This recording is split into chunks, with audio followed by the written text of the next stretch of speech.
যাবতীয় প্রশংসা আল্লাহ সুবহানাহু ওয়া তাআলা, যিনি বিশ্বজগতের একমাত্র মালিক। সে আল্লাহ সুবহানাহু ওয়া তাআলার হামদ ও তারিফ, যিনি মুহাম্মদুর রাসূলুল্লাহ সাল্লাল্লাহু আলাইহি ওয়াসাল্লামকে সত্য দিন নিয়ে আমাদের কাছে প্রেরণ করেছেন। যে আল্লাহ সুবহানাহু ওয়া তাআলা আমাদেরকে সঠিক পথ দেখানোর জন্য তার পক্ষ থেকে একটি কিতাব কোরআনুল কারীম এবং তা বোঝার জন্য মুহাম্মদুর রাসূলুল্লাহ সাল্লাল্লাহু আলাইহি ওয়াসাল্লামকে প্রেরণ করে আমাদেরকে সঠিক রাস্তা দেখিয়েছেন। আমরা বলি আলহামদুলিল্লাহ। সালাতু ওয়াস সালাম প্রিয় নবী মুহাম্মদুর রাসূলুল্লাহ সাল্লাল্লাহু আলাইহি ওয়াসাল্লামের প্রতি, যার অন্তরকে আল্লাহ সুবহানাহু ওয়া তাআলা পরিষ্কার করেছিলেন, যার অন্তরটিকে সব রকমের খারাপি থেকে ধুয়ে আল্লাহ সুবহানাহু ওয়া তাআলা পবিত্র করেছিলেন, যার বর্ণনা হাদিসে এইভাবে এসেছে। চাইলে আপনি হাদিসটি বুখারী এবং মুসলিম থেকে কোট করতে পারেন। ইমাম মুসলিম হাদিসটিকে ঈমানের অধ্যায়ে এনেছেন, কিতাব আল ইসরা, মেরাজের অধ্যায়। আপনার অ্যাপসে আপনি হাদিসটি পেয়ে যাবেন 300 নম্বরে। তাওহীদ পাবলিকেশন এবং বাংলা হাদিস যেটা, এবং আল হাদিস যা বাংলায় ট্রান্সলেট করা হয়েছে, তাতে 300 নম্বরে হাদিসটি আপনি পাবেন। আর যদি আপনি বুখারীতে খোঁজেন তাহলে একাধিক অধ্যায়ে পাবেন। নামাজ কিভাবে ফরজ হয়েছে সেই অধ্যায়ে পাবেন। এবং এই হাদিসটি ইমাম বুখারী রাহিমাহুল্লাহ তার কিতাবুল হজ 25 নম্বর অধ্যায়ের 76 নম্বর পর্বে গিয়ে আপনি পাবেন আর জমজম পানির পর্বেতে। তাতে তিনি একটি হাদিস উল্লেখ করেছেন, ক্বালা আনাস ইবনে মালিক কানা আবু যারর ইউহাদ্দিসু আন্না রাসূল সাল্লাল্লাহু আলাইহি ওয়াসাল্লাম ক্বাল ফুরিজা সাকফি ওয়া আনা বিমাক্কাহ فنزل جبريل عليه السلام ففرج صدري ثم غسله بماء زمزم وفي رواية من ماء زمزم حتى أنقى جوفه فجاء بتست من الذهب ممتلئ حكمة وإيمانا وفي رواية علما فأفرغها في صدري সুম্মা আতবাকাহু ইলা আখিরিল হাদিস। এই হাদিসটি অনেক লম্বা একটা হাদিস, যে হাদিসে রাসূলুল্লাহ সাল্লাল্লাহু আলাইহি ওয়াসাল্লামের মেরাজের বর্ণনা রয়েছে এবং 5 ওয়াক্ত সালাত কিভাবে ফরজ হয়েছে তার ডিটেলস রয়েছে। কিন্তু যেই নাম্বার থেকে আমি বলছি সেই নাম্বারে এতটুকুই বর্ণনা আছে, যেটা 1636। বুখারীতে আপনি 1636-এ পাবেন। হাদিসের বর্ণনাকারী হচ্ছে আনাস ইবনে মালিক আবু যারর রাদিয়াল্লাহু তাআলা আনহু থেকে। এই হাদিসে রাসূলুল্লাহ সাল্লাল্লাহু আলাইহি ওয়াসাল্লাম বলছেন, কোনো একদিন মেরাজের দিনে আমি মক্কাতে ছিলাম, আমার ঘরের ছাদকে বিদীর্ণ করা হলো, ছাদকে খোলা হলো। ফুরিজা সাকফি ওয়ানা ফি মক্কাতা, আমি মক্কাতে ছিলাম। জিবরাইল আলাইহিস সালাম এসে ফারাজা সাদরি, আমার বক্ষটাকে ফেরে ফেললেন। এখান থেকে নাভি পর্যন্ত পুরো পেটটা, পুরো সিনাটাকে ফেরে দিলেন। ফারার পরে তিনি বলছেন যে জিবরাইল আলাইহিস সালাম নিজে তার হাতে জমজমের পানি দিয়ে আমার পুরো অন্তরটাকে ধুইলেন। হাত্তা আনকা জৌফাহু, এবং আমার এই জৌফ মানে সিনাটাকে বোঝা, এর মধ্যে যত খারাপি আছে এই জমজমের পানি দিয়ে ধুয়ে পরিষ্কার করলেন। পরিষ্কার করার পর তাতে হিকমা এবং ঈমান দিয়ে পরিপূর্ণ করে দিলেন। যে রাসূলুল্লাহ সাল্লাল্লাহু আলাইহি ওয়াসাল্লামের অন্তরটাকে এভাবে পবিত্র করা হয়েছে, আমরা বলি আল্লাহুম্মা সাল্লি আলাইহি আল্লাহুম্মা বারিক আলাইহি। ভূমিকাতে আমি এই কথাটা এই জন্য আপনার কাছে বলছি, যেটা আজকে আমার বিষয় হবে আপনার কাছে। একটা সুস্থ অন্তর যদি হয় কারো, তাহলে তার চরিত্রটা, তার আমল কত সুন্দর হতে পারে, ওটা আমি আপনার কাছে তুলে ধরব। আর যখন ওই আত্মাটা, ওই অন্তরটা নষ্ট হয়ে যায়, তার মানে এর কর্ম এবং এর চরিত্র কত খারাপ হতে পারে, সেটাও আমি আপনার কাছে বাস্তবতা দিয়ে দেখাবো ইনশাআল্লাহুল আজিজ। মুহাম্মদুর রাসূলুল্লাহ সাল্লাল্লাহু আলাইহি ওয়াসাল্লামের অন্তরটাকে আল্লাহ সুবহানাহু ওয়া তাআলা পরিষ্কার করে এটা দেখাতে চেয়েছেন যে কারো অন্তর যদি পাক সাফ হয়, কারো অন্তর যদি পবিত্র হয়, সুস্থ হয়, তাহলে তার কর্ম এবং তার চরিত্র কত উত্তম হতে পারে, তার বাস্তব নমুনা হচ্ছেন মুহাম্মদুর রাসূলুল্লাহ সাল্লাল্লাহু আলাইহি ওয়াসাল্লাম, যার গুণ সম্পর্কে আল্লাহ সুবহানাহু ওয়া তাআলা কোরআনে সার্টিফাই করেছেন। আপনি পাবেন সূরা আল কালাম, যেটা সূরা মুলকের পরের সূরা 68, তার 4 নম্বর আয়াতে আল্লাহ সুবহানাহু ওয়া তাআলা বলছেন, ইন্নাকা লাআলা খুলুকিন আযীম। মুহাম্মদুর রাসূলুল্লাহ সাল্লাল্লাহু আলাইহি ওয়াসাল্লামের চরিত্র সম্পর্কে আল্লাহ বলছেন, নিঃসন্দেহে আপনি মহা চরিত্রের অধিকারী, আপনি সবচেয়ে উৎকৃষ্ট চরিত্রের লোক। এটা কি জন্য হয়েছে? যেটা আল্লাহ সুবহানাহু ওয়া তাআলা তার অন্তরটাকে সব রকমের খারাপি থেকে পবিত্র করেছিলেন। আমাদেরও একটা অন্তর রয়েছে। আমাদের আলোচ্য বিষয় হচ্ছে সেই অন্তরের সুস্থতা নিয়ে। যে কোনো ব্যক্তি যদি এটাকে সুস্থ রাখতে পারে তাহলে তার কর্ম সুন্দর হবে। আর যারা খারাপ কাজ করছেন তারা জেনে নেন আপনার এই অন্তরটা নষ্ট হয়ে গেছে। এমনকি যারা মোটেও ভালো কাজ করছেন না, আপনার অন্তর হয় মরে গেছে, না হয় অন্তরে ছেদ হয়ে গেছে, অথবা আপনার অন্তরে মরিচা পড়েছে। আর যারা ইসলামের কোরআন এবং হাদিসকে ভুল ব্যাখ্যা করে তাদের অন্তর বাঁকা হয়ে গেছে, এবং কারো কারো অন্তরে পর্দা পড়ে গেছে। এই সমস্ত রূপগুলোর কথা আল্লাহ সুবহানাহু ওয়া তাআলা কোরআনে উল্লেখ করেছে। যদি সময় আমাকে সাথ দেয় তাহলে আমি আপনাকে সেই রূপগুলো পর্যন্ত দেখাবো, যে কার অন্তরে কি রোগ আছে আপনি আলোচনায় বুঝতে পারবেন ইনশাআল্লাহ আজিজ। আমি আমার মূল আলোচনা শুরু করার আগে আমি আপনাদের কাছে একটা প্রশ্ন জানতে চাই। ওই বাচ্চাগুলোকে করে দেন, পৃথক করে দেন, চারদিকে ছড়িয়ে দেন, একসাথে রাখেন না ওদেরকে। প্রথমত যারা রাস্তায় দাঁড়িয়ে আছে আপনাদের উদ্দেশ্যে বলছি, এখানে কোনো তামসা হচ্ছে না নিশ্চয়ই, কারণ এখানে কিছু ভাই ব্যবস্থা করেছে, প্যান্ডেল করেছে, লাইটিং করেছে, যাতে আপনাদেরকে কিছু কোরআন এবং হাদিস থেকে নসিহতপূর্ণ কিছু কথা আপনাদেরকে শোনানো যায়, সেই উদ্দেশ্যে করা হয়েছে। আপনার এই বাইরে থাকা আসলে এটা আপত্তিকর, কারণ যেহেতু জায়গা খালি আছে আর ওখানে গ্যাদারিং হচ্ছে রাস্তাটা, আপনাদের কারণে অনেক গাড়ি হরেন বাজায়, যেটাই মাহফিলের ডিস্টার্ব হবে, শুনতে ব্যাঘাত ঘটবে। আপনারা যদি রাস্তাকে ক্লিয়ার করে বসেন অথবা ভিতরে চলে আসেন, আমার মনে হয় যেটা ভদ্রতাপূর্ণ কাজ হবে। দ্বিতীয়ত আপনাদের উদ্দেশ্যে বলি, আপনারা আমাদের কাছে কি একটা সাক্ষী দিতে পারবেন যে ওয়াজ মাহফিলগুলোতে আপনারা কেন বসেন? এটা কি বক্তাকে পরীক্ষা করার জন্যে, নাকি তামসা, নাকি এটা হচ্ছে আমাদের রীতি রেওয়াজ? যেমন প্রত্যেকটা জাতির কিছু কালচার থাকে, কৃষ্টি কালচার যেটাকে বোঝায়, নেচার বা মানে এটাকে একটা উৎসব মুখর কিছু, যে প্রত্যেক বছর শীতের সিজন আসলে ওয়াজ মাহফিল করতে হয়। যেহেতু আমরা মুসলিম এই জন্য আমরা ওয়াজ করি। তারপরে ওই যুবকরাই আবার যখন ওই কোনো উৎসব আসবে তখন তারাই আবার কনসার্ট করে, গানের কনসার্ট, মেলা মেশায়। তো এইরকমের কিছু কি যদি এমন কিছু হয় তাহলে আমি আপনাদেরকে বলবো, আর কতদিন লাগবে যে এই ওয়াজ থেকে আমরা নসিহতপূর্ণ কথা নেব, যে আমরা ইসলাহ করার জন্য, সংশোধন হওয়ার জন্য আসব, ওই সময়টা আসবে কবে? বা কতগুলো ওয়াজ শুনলে আপনাদের প্রত্যেকের আমল পরিবর্তন আসবে, বা আপনি ইসলামের দিকে ফিরে আসবেন, পরিপূর্ণ ইসলামের মধ্যে ঢুকবেন? এই ওয়াজগুলো কবে আসবে আপনার লাইফ? এর মধ্যে অনেকে ইন্তেকাল করেছে, বছরকে বছর ওয়াজ মাহফিল শুনেছে, ইন্তেকাল করেছে, তার মধ্যে কোনো পরিবর্তন আসেনি। আমাদের দাবি যে আমাদেরকে এইভাবে বছরকে বছর ওয়াজ করিয়ে আমাদের ফায়দাটা দেখতে হবে, যে আমরা জাতির কি কল্যাণ করলাম এটা দেখতে হবে। যখন এটা জানা যাবে যে ওয়াজের পরে যুবকরা দাড়ি রেখে নিয়েছে, 5 ওয়াক্ত সালাত ধরে নিয়েছে, মা বোনরা পর্দা করছে, এই এলাকা থেকে হারাম মুক্ত হয়ে গেছে, নেশা মুক্ত হয়ে গেছে, প্যান্ট পোশাকগুলো ইসলামিক হয়ে গেছে, তখন গিয়ে এই সমস্ত কথাগুলো আমরা বলতে পারবো যেগুলো উপকারে আসে। আমরা কথা একের পর এক বলেই যাব, কিন্তু যদি আপনাদের পরিবর্তন না আসে, আমি শুধু এর ভয়ানক কিছু নমুনাটা তুলে ধরি। আল্লাহ সুবহানাহু ওয়া তাআলার নীতি হলো, আল্লাহ বলছেন, আমি কোনো জাতিকে ততক্ষণ পর্যন্ত শাস্তি দেব না যতক্ষণ পর্যন্ত হক কথাটা তার কানে আমি পৌঁছে না দেব। এটা হচ্ছে আল্লাহ সুবহানাহু ওয়া তাআলার নীতি।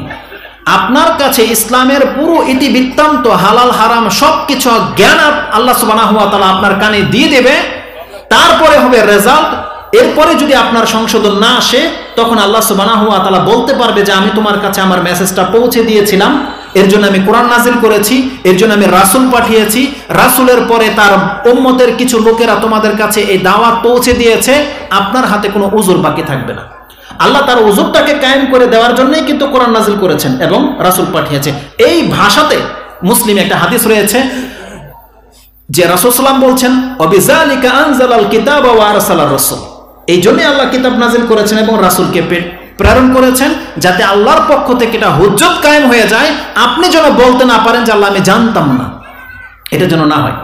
এই জন্য জেনে নেন, ইসলামের কথা ইতি পর্যন্ত এর আগে আপনাদের কাছে এইসব কথা পৌঁছেনি, কিন্তু যখন পৌঁছে যাচ্ছে এটা আপনার জন্য দুইটা ওয়ে নিয়ে আসছে। এক হলো আপনার জন্য বিপজ্জনক, এটা হচ্ছে দুঃসংবাদ, আর একটা হচ্ছে সুসংবাদ। সুসংবাদ হচ্ছে এই যে আপনি এতদিন হক জানতেন না, হক এখন আপনার কাছে প্রচার হয়ে যাচ্ছে, এটা জেনে আপনি নিজেকে পরিবর্তন ঘটাবেন। আর দুঃসংবাদ হচ্ছে এটা যে হকের দাওয়াত পৌঁছে যাওয়ার পরে যদি কোনো জাতির পরিবর্তন না আসে, তারপরেই আল্লাহ সুবহানাহু ওয়া তাআলা সেই জাতিকে ধ্বংস করে। তা আমাদের দাবি হচ্ছে অন্তরটাকে উপস্থিত রেখে এই সমস্ত মাহফিলে আসা উচিত এবং নিজেকে পরিবর্তন ঘটানোর জন্য, ধর্মকর্মের দিকে ঝুঁকার জন্য কিতাব পড়া উচিত, খুতবা শোনা উচিত, এই সমস্ত মাহফিলে আসা উচিত।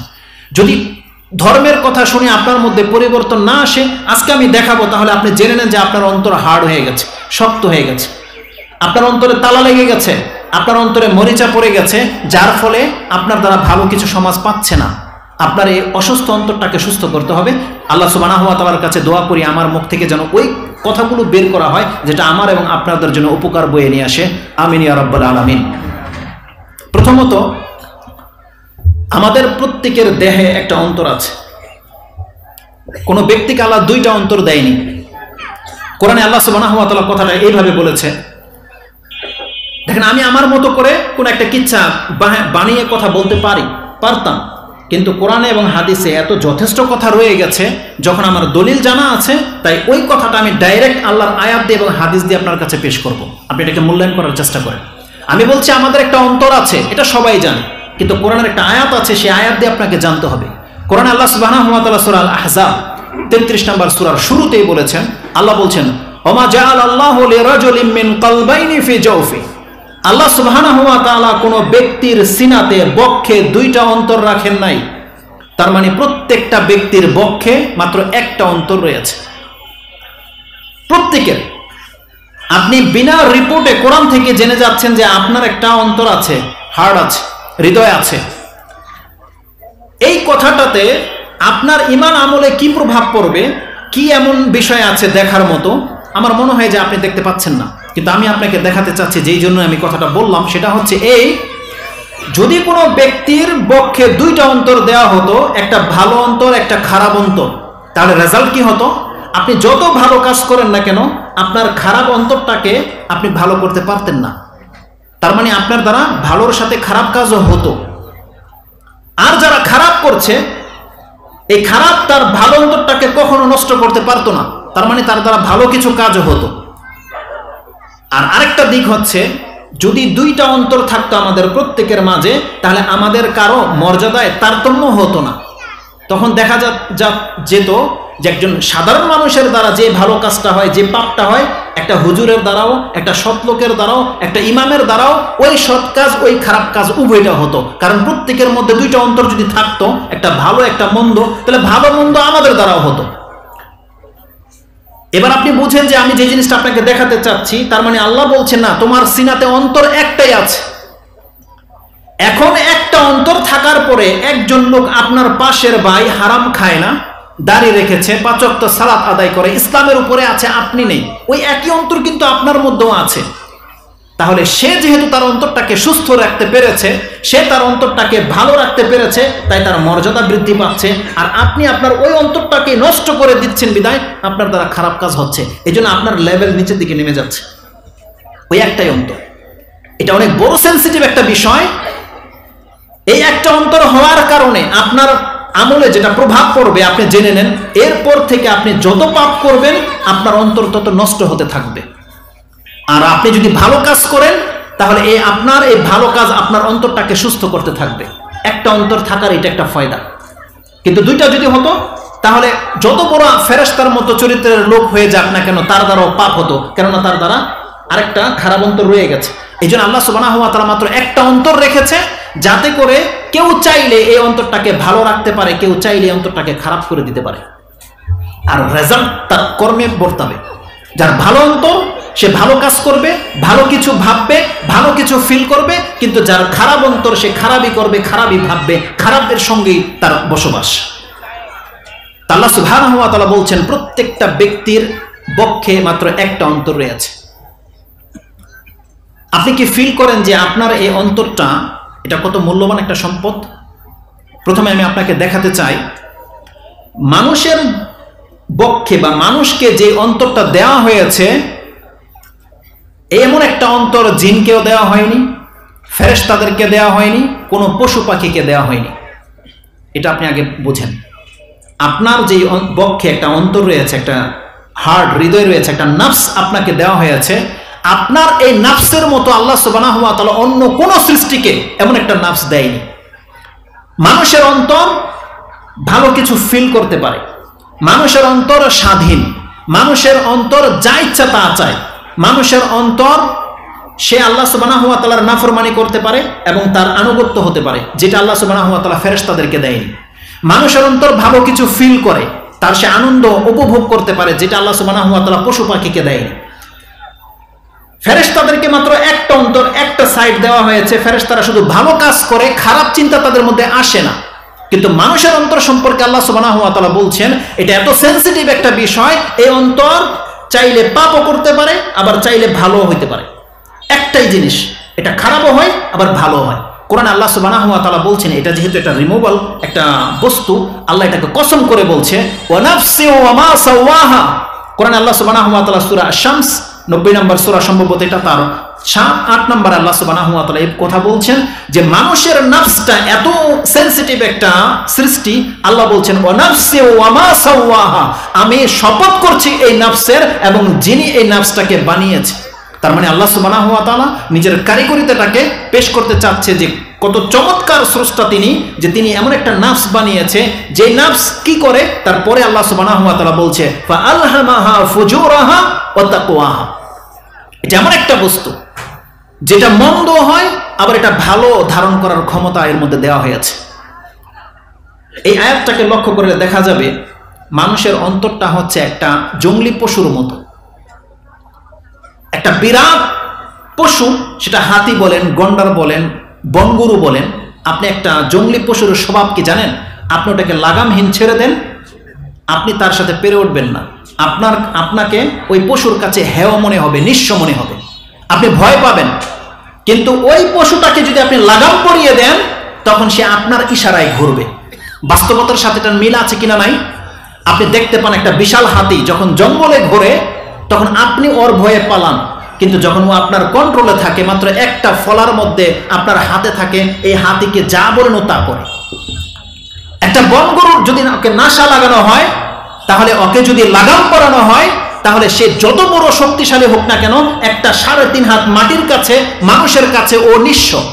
আপনার হাতের রশি যেই দিকে যাবে ওদিকে যেতে বাধ্য যখন এটাকে মোহর লাগানো হয়, লাগাম পরানো হয়। মানুষের অন্তরটা ওই জংলু পশুর চাইতেও মারাত্মক। আল্লাহ সুবহানাহু ওয়া তাআলা তাই বলছেন ফাআলহামাহা ফুজুরাহা। তা আল্লাহ বলছেন আমি এটাকে বিরুদ্ধাচরণ করার ক্ষমতা দিয়েছি। আর এই কথাটাকে আল্লাহ আগে এনেছে।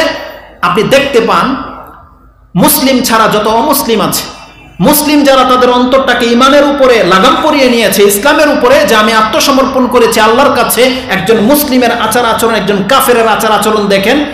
একটা কাফেরের আচার আচরণ যার অন্তরটা হচ্ছে লাগামহীন, এই কাফের যা খুশি তা খেয়ে নেয়, যা খুশি তা করে নেয়, যা কিছু তা বলে বেড়াচ্ছে, যা কিছু তার কাছে মাথা নত করে দিয়েছে, কারণ ওর অন্তরটাকে লাগাম পরানো হয়নি, এটাকে খোলা ছেড়ে দিয়েছে।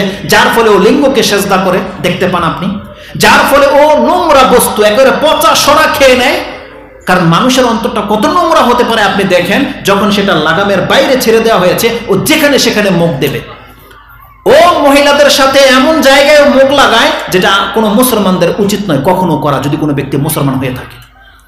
এটা হচ্ছে নাফস। নাফসের খারাপিটা আমি আপনাকে দেখাতে চাচ্ছি। যেই নাফস আল্লাহ সুবহানাহু ওয়া তাআলার বিধানের উপরে অটুট থাকেনি, তার মানে তার অন্তরটা তাকে কত নোংরা কাজে লিপ্ত করায়। এটা বাস্তবতার নেট আপনাদের হাতে আছে, আপনারা দেখতে পান যে মানুষ কত জঘন্য কাজে লিপ্ত। এটা কেন হয়েছে? কারণ ও অন্তরটাকে লাগাম পরায়নি।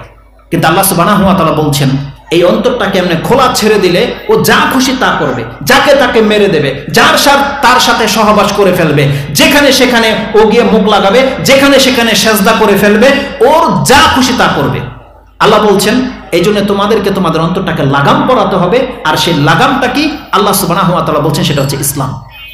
কোন ব্যক্তি যখন সেটাকে লাগাম পরিয়ে নেবে, ইসলামের আওতায় নিয়ে আসবে, এখন তার অন্তর সে যা বলবে তা করবে। কিন্তু দেখেন অন্যদের অন্তর, একটা হুজুর, একটা মুসলিমের, একজন ইমামের সে তার অন্তরের লাগাম পরিয়েছে বিধায় তার দাড়িগুলো গজিয়েছে, তার মাথায় টুপি পরেছে, তার টাকনার উপরে প্যান্ট উঠে গেছে, সে খাওয়ার সময় চিন্তা ভাবনা করে খায়, তার ওয়াইফ তার মেয়ে পর্দা করে। তার মানে যেই ব্যক্তি নিজের অন্তরটাকে খোলা ছেড়ে দিয়েছেন, দেখেন সমস্ত কাজে তার বিরুদ্ধাচরণ রয়েছে। সে দাঁড়িয়ে রাখে না, আল্লাহ বলছে এই পথে হাঁটো, ওই পথে হাঁটে, আল্লাহ বলছে এটা করতে পারবে না, ওইটাই করে। ওর ওয়াইফ, মেয়ে, মা, বোন, ঘরে কোনো পর্দা নেই, যা খুশি তা, যে কোনো লাইফ ও ক্রিয়েট করছে, চুলের স্টাইল যা খুশি তা। কিন্তু যেই ব্যক্তির অন্তর আল্লাহর কাছে বন্দী হয়ে আছে, আল্লাহ সুবহানাহু ওয়া তাআলা বলছেন এই ব্যক্তির চেহারা দেখেন আপনি, সে চাইলেও চুলের স্টাইল তো আমিও বুঝি, কিন্তু আমি কেন করতে পারছি না? কেন আমাদের মুহাম্মদ রাসূলুল্লাহ সাল্লাল্লাহু আলাইহি ওয়াসাল্লাম নিষেধ করেছে।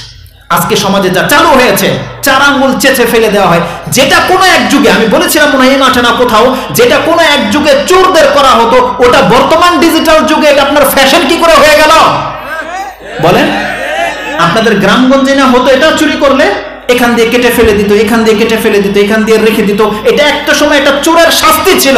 এটা আজকে মুসলিম জাতির কি করে ফ্যাশন কিভাবে হয়ে গেল বলেন? কিভাবে হয়ে গেল? সুবহানাল্লাহ। জাতির যখন অধপতন আসে তখন এইভাবেই আসে, তখন সে হকটাকে বাতিল, বাতিলটাকে হক মনে করতে থাকে, অথচ সে ইতিহাস ভুলে যায়। এই জন্য অন্তরটাকে লাগাম পরাতে হবে। আল্লাহ সুবহানাহু ওয়া তাআলা বলছেন ফাআলহামাহা ফুজুরাহা ওয়া তাকওয়াহা, আমি অন্তরের মধ্যে তাকওয়াও দিয়েছি, কেউ চাইলে তার অন্তরটাকে সোজাও রাখতে পারে। এই যে মানুষের অন্তরের মধ্যে এই যে ক্ষমতা দেওয়া হয়েছে, আপনি জানেন আর কি ক্ষমতা রয়েছে অন্তরে? পৃথিবীতে এমন একটা বস্তুর কথা বলেন, সেটা যা হোক, অথবা আপনার বডির মধ্যে যতগুলো পার্টস আছে, যতগুলো অঙ্গ প্রত্যঙ্গ আছে, সেগুলোকে ফিল করেন। যদি আপনার চোখ নষ্ট হয়ে যায়, এই চোখের মধ্যে নতুন লেন্স ব্যবহার করা তো যায়, কিন্তু আপনার চোখ কি সে আগের মতো ফিরে আসে? ফিরে আসবে না। আপনার পা যদি ভেঙে যায়, ওটা রিপেয়ার তো করা যায়, জোড়া তো লাগে, কিন্তু একটা স্পট থেকে যায়। আপনার কোমরের ডিস্কে যদি কোনো প্রবলেম থাকে, ওটা অপারেশনে তো সুস্থ তো আপনি হবেন, কিন্তু এর একটা শর্ত জুড়ে দেওয়া হয়, আপনি ভারী কিছু উঠাতে পারবেন না। কিন্তু আপনার হাড্ডিটা কি পূর্বে এমন ছিল? ছিল না। কেবলমাত্র মানুষের দেহের অন্তরটাকে আল্লাহ সুবহানাহু ওয়া তাআলা এমন বানিয়েছে, এই অন্তরটা খারাপ হয়, একেবারে খারাপ হয়, এমনকি মরে যায় এই অন্তর। আল্লাহ সুবহানাহু ওয়া তাআলা বলছেন, কোন বান্দা যদি চায় তার এই মুর্দা অন্তরটাকে জীবিত করতে পারে, তাহলে আল্লাহ সুবহানাহু ওয়া তাআলা এর মধ্যে এমন ক্ষমতা রেখেছে, তার মাত্র মুখের একটা কথায় তার এই অন্তরটা পূর্বের মতো জীবিত হওয়া সম্ভব।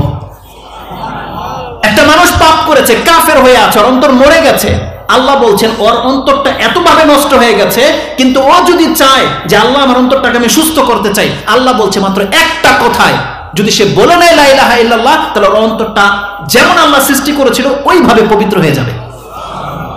এটা হচ্ছে বিস্ময়কর একটা সৃষ্টি। আপনি দলিল চান যে একটা ব্যক্তির অন্তর যে খারাপ হয়, এবং খারাপ হয়ে গেলে একেবারে মায়ের পেট থেকে জন্ম নিলে যেমন অন্তর ছিল তেমন হয়ে যায়? আসলে 2টা হাদিস আমি আপনার কাছে কোট করি। একটা হাদিস আমি আপনাকে দেখাবো, ইমাম তিরমিজি রাহিমাহুল্লাহ তার কিতাবের তাফসিরে উল্লেখ করেছেন। এটা হচ্ছে 44 নম্বর অধ্যায়ের 75 নম্বর পর্বে, হাদিস হচ্ছে 3334 নম্বর হাদিস। হাদিসের বর্ণনা করেছেন আবু হুরায়রা রাদিয়াল্লাহু তাআলা আনহু।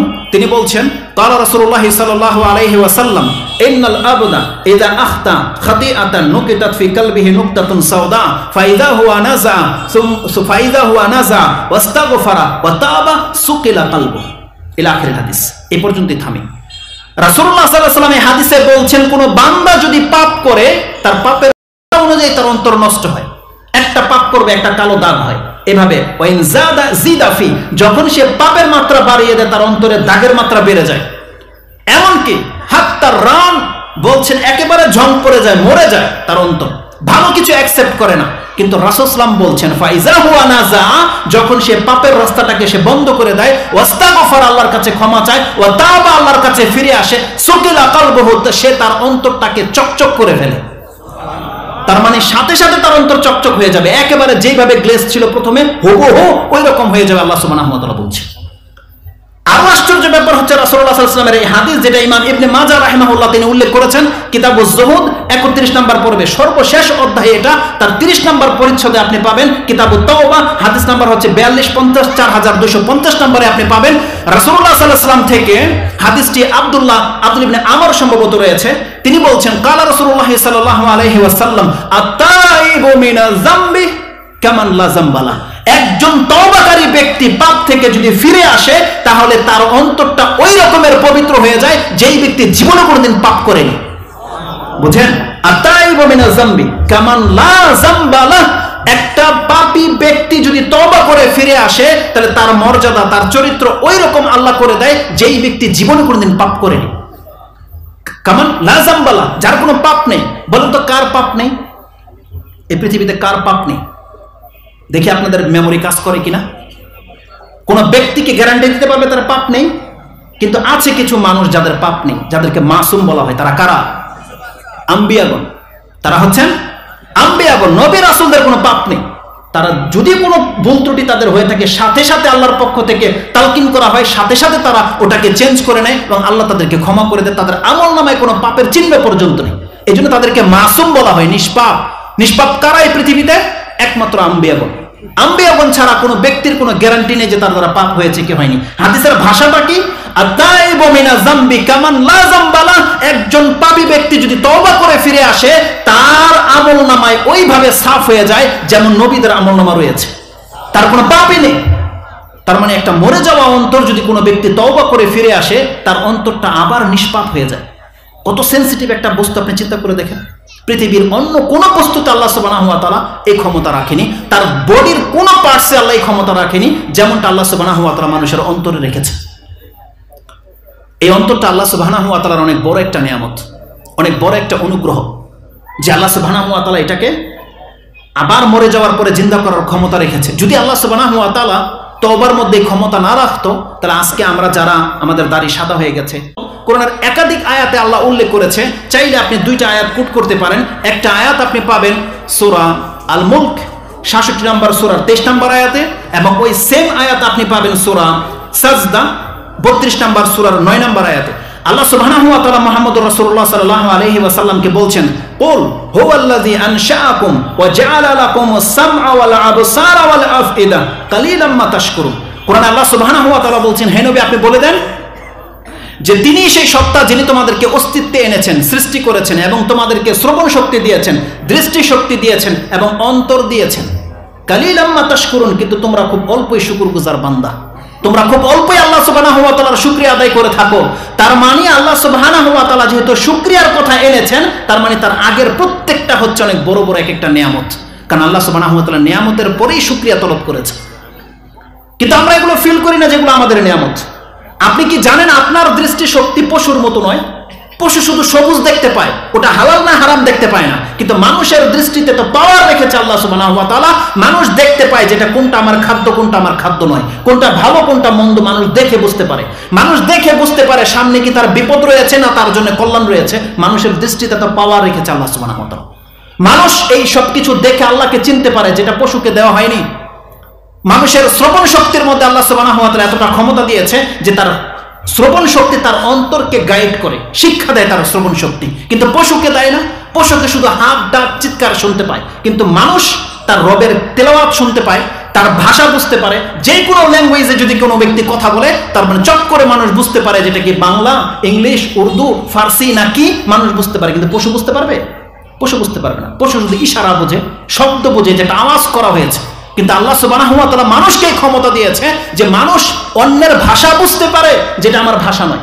মানুষ বুঝতে পারে যেটা আল্লাহর কিরাত চলছে, আল্লাহর কালাম চলছে, এটা মানুষের কথা, এটা আল্লাহর কথা, এটা মানুষ বুঝতে পারে। মানুষের অন্তরকে আল্লাহ সুবহানাহু ওয়া তাআলা ফিল করার তৌফিক দিয়েছে। যেখানেই পার্থক্য হচ্ছে পশুর মধ্যে আর মানুষের মধ্যে। আল্লাহ বলছেন এটাই হচ্ছে বড় পার্থক্য, যে মানুষের অন্তর রয়েছে, পশুর অন্তর রয়েছে, কিন্তু পশুর অন্তরটা ফিল করতে পারে না যেই ফিলটা মানুষ করতে পারে। মানুষ তার রবের কথাগুলোকে সে তার অন্তরে বসাতে পারে, তার অন্তরের মধ্যে কম্পন সৃষ্টি হয়, যেটা পশুর কখনো হবে না। আল্লাহ বলছেন এমন সব নিয়ামত পেয়ে মানুষ আল্লাহর নাশুকরি করে থাকে। আপনি জেনে নেন, এভাবে যতগুলো নিয়ামত আপনাকে আমাকে দেওয়া হয়েছে, কাল কিয়ামতের মাঠে কিন্তু প্রত্যেককে এই নিয়ামত সম্পর্কে জিজ্ঞাসা করা হবে। আপনি উদাসীন থাকেন না। আপনার অনেক কিছু নিয়ামত, আমি যদি বলি আপনার আপাতমস্তক নিয়ামত আল্লাহ সুবহানাহু ওয়া তাআলা, কিন্তু আপনি দেখেন আল্লাহ সুবহানাহু ওয়া তাআলার শুকরিয়া আদায় করেন না। আপনার নিয়ামতগুলো যদি এইভাবে বলি যে আপনার জন্মটা, আপনার আত্মাটাই দেহের সাথে লেগে গেছে, এটা অনেক বড় একটা অনুগ্রহ আপনার প্রতি, অনেক বড় একটা অনুগ্রহ। আপনাকে আল্লাহ সুবহানাহু ওয়া তাআলা সম্পূর্ণ সুস্থ মানুষ বানিয়েছে, এটা আপনার প্রতি অনেক বড় একটা অনুগ্রহ। আল্লাহ আপনাকে মানুষ বানিয়েছে, এটা অনেক বড় অনুগ্রহ। জানেন কুত্তা, কুকুর যেটা, ওটারও প্রাণ আছে নাই? শুকরেরও প্রাণ আছে নাই? আপনার আত্মা, আমার আত্মা যদি শুকরের মধ্যে দিয়ে দেওয়া হতো, আপনি বলেন আপনার আমার আত্মাকে আল্লাহ মানুষের মধ্যে দিয়েছে। শুধু কি তাই, আল্লাহ সুবহানাহু ওয়া তাআলা মানুষের মধ্যে কত মানুষ আছে যে ওই যে বললাম নোংরা জিনিস খায়, আল্লাহ আপনাকে তার অন্তরের মধ্যে দেয়নি, আল্লাহ আপনাকে মুসলিমের অন্তরের মধ্যে দিয়েছে। আপনার নফসটাকে একটা মুসলিম বডিতে দিয়েছে। আল্লাহ সুবহানাহু ওয়া তাআলা যারা আল্লাহর ইবাদত করে সেই ইবাদত গুজার বান্দাদের বডিতে আপনার অন্তরটা দিয়েছে। এগুলো কেন আপনার ফিল হয় না জানেন?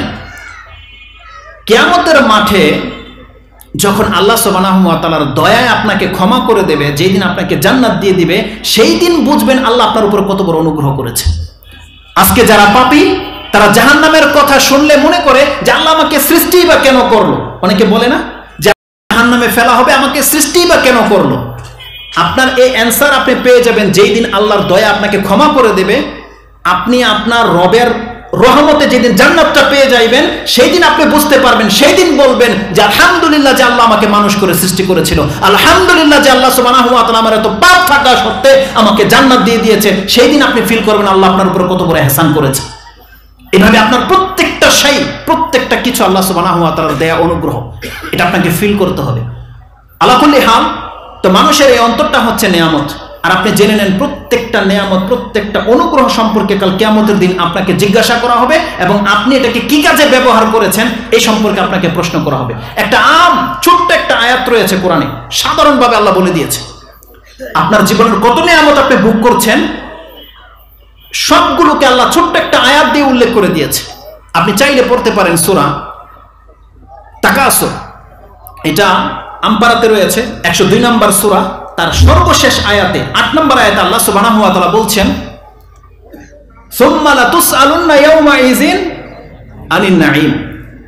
তারপরে এমন একটা দিন আসতে যাচ্ছে, অবশ্যই প্রত্যেকটা ব্যক্তিকে তাকে যে অনুগ্রহগুলো করা হয়েছে তার প্রত্যেকটা অনুগ্রহের জবাব তার কাছ থেকে তলব করা হবে। এটা প্রত্যেকটা ব্যক্তির সাথে ঘটবে। আর আল্লাহ সুবহানাহু ওয়া তাআলা বলছেন এই যে দৃষ্টি শক্তি, শ্রবণ শক্তি এবং আপনার অন্তর যে ফিল করে, আপনি কোরআন ফিল করেন না কিন্তু গান বাজনার মজা নিচ্ছেন, আপনি ওই নেট পেয়ে আপনি যা খুশি তা দেখে নিচ্ছেন, মজা পাচ্ছেন, আপনি কান দিয়ে যা খুশি তা শুনে নিচ্ছেন, মজা পাচ্ছেন। আপনি জেনে নেন এই প্রত্যেকটা গুণ, এগুলো যেমন আপনার দায়িত্ব ছিল ভালো কাজে লাগানোর, আপনি হচ্ছেন এই প্রত্যেকটা বস্তুর দায়িত্বশীল, আপনি হচ্ছেন দারওয়ান, আপনি হচ্ছেন এর রাখাল। আপনি এটাকে কি কাজে ব্যবহার করেছেন, কাল কিয়ামতের দিন আল্লাহ সুবহানাহু ওয়া তাআলা আপনাকে চোখের দৃষ্টিশক্তির হিসাব নেবে এবং কর্ণের শ্রবণ শক্তির হিসাব নেবে এবং আপনার এই অন্তরটা পাগল অন্তর নয়, আপনার একটা সুস্থ অন্তর আপনি পেয়েছেন, এটাকে কি কাজে ব্যবহার করেছেন, কি ফিল করেছেন, কাকে ভেবেছেন, প্রতিনিয়ত প্রত্যেকটা সম্পর্কে কাল কিয়ামতের দিন আপনাকে জিজ্ঞাসা করা হবে। আপনি চাইলে দলিল নিতে পারেন, কোরআনে আল্লাহ সুবহানাহু ওয়া তাআলা সূরা বনী ইসরাঈল, সূরা ইসরা 17 নম্বর সূরা 36 নম্বর আয়াতে আল্লাহ সুবহানাহু ওয়া তাআলা বলছেন লা তাকফু মা লাইসা লাকা বিহি ইলম, যেই সম্পর্কে তোমার কোনো জ্ঞান নেই তুমি সেই সম্পর্কে বাড়াবাড়ি করো না, ওই পথ ধরো না। ইন্নাস সামা ওয়াল বাসারা ওয়াল ফুআদা কুল্লু উলাইকা কানা আনহু মাসউলা। আল্লাহ সুবহানাহু ওয়া তাআলা বলছেন তোমার শ্রবণ শক্তি, তোমার চক্ষু এবং তোমার অন্তরকরণ কাল কিয়ামতের দিন কিন্তু তুমি মাসউল হবে, তুমি এর দায়িত্বশীল। এটাকে কি কাজে ব্যবহার করেছো, কাল কিয়ামতের দিন প্রত্যেকটা এই নিয়ামত সম্পর্কে তোমাকে জিজ্ঞাসা করা হবে। তো মানুষের এই অন্তরটা হচ্ছে অনেক মূল্যবান একটা সম্পদ।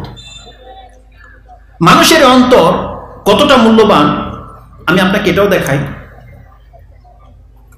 মানুষের এই অন্তরটা, হৃদয়টা, এটা ভালো তো অনেক ভালো, অনেক মূল্যবান, আর যদি খারাপ হয় কত নোংরা, কত খারাপ, এটা একটা এক্সাম্পল নিয়ে নেন। একটা আসর রয়েছে মুসান্নাফ ইবনে আবি শাইবা 34294 নম্বরে তিনি উল্লেখ করেছেন এবং তাফসিরে তাবারিতে এই কথাটাকে উল্লেখ করেছেন। তার নাম হচ্ছেন খালেদ আর রাবি। উনি একজন আধ্যাত্মিক জগতের লোক, তাবিঈ ছিলেন। তার থেকে কোট করেছেন মুসান্নাফ ইবনে আবি শাইবা, তবে তার বর্ণনাগুলো দুর্বল হয় প্রায় বেশি। এই কথাটা আমি এই জন্য পেশ করব যেহেতু তার এই কথাটা কোরআন হাদিসের সাথে মিল রয়েছে, যার ফলে আমি আপনার কাছে কোট করছি না। এই ধরনের কথা আমরা বয়ান করি না। তিনি বলছেন লোকমান আলাইহিস সালাম সম্পর্কে যে কানা লোকমান কানা আব্দুন হাবাশিউন নাজ্জারা, যে লোকমান আলাইহিস সালাম একজন কৃতদাস, একজন কৃষ্ণাঙ্গ কালো লোক ছিলেন, গোলাম ছিলেন এবং তিনি নাজ্জার ছিলেন। নাজ্জার সাধারণত বলা হয় সুতার, যে কাঠমিস্ত্রিকে বলে, তিনি এমনটা ছিলেন।